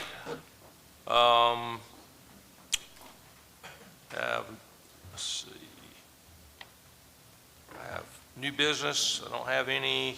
I have no one signed up for public comments. So, staff reports. Anybody have any staff reports? Nope. Come on, Mr. Dixon, you're a new man on the job. I thought you'd have a long list for us tonight. Well, you know, I tried to cover that in the work session. Oh, I see, you got it earlier. All right, legal counsel. I'd just like to welcome Jay, and I don't have anything to report. All right, anybody else have anything before we adjourn? Mr. Dixon, I assume that somebody made a note that we might need to codify the width of those driveways into the subdivision regulations or whatever that process may. For the Maybe. joint drive? Yes. Yeah, so that's another one of those, I made a note, when we start looking at amending the subdivision regulations, maybe we should think about having a minimum lot width for flag lots adjoining a public right-of-way, but that's how we address that. But for that specific case, yeah, it's taken care of with the condition of it has to be a joint drive, and it has to take care of the utility easements to be able to access two lots. Jamie, did you have Yes. Mr. Dixon, the conversation we had on the phone, we were supposed to talk about in work session. Can you bring that up? Just an update, I know there's been a lot of discussion in the past about developments that are served by the Baldwin County Sewer Service Fort Morgan plant.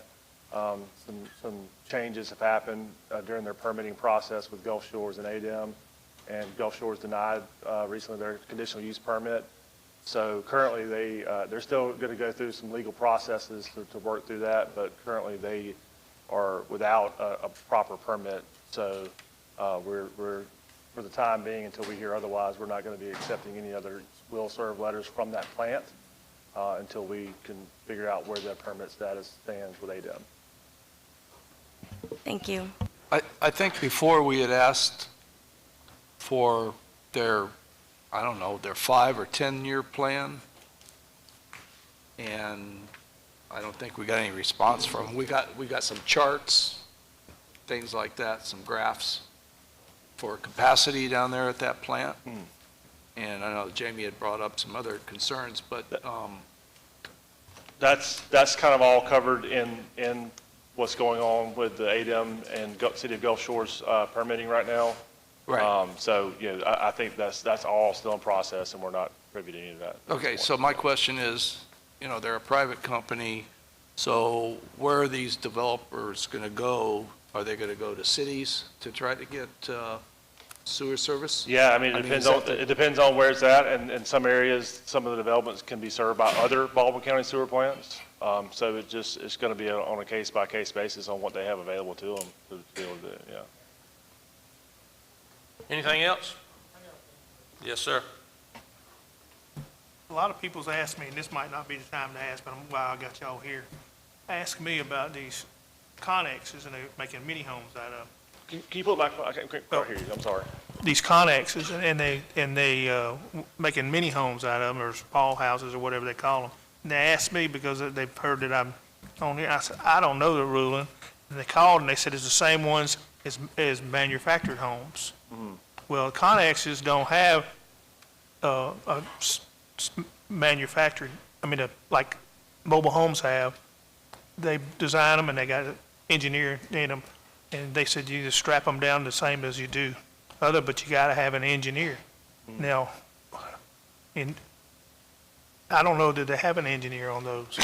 They make them, but. That would be a question for the building department, how it meets. Okay, I was just asking that question, and that's why I figured that.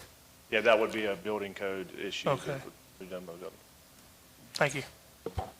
All right, with that, we are adjourned to our May 2nd meeting.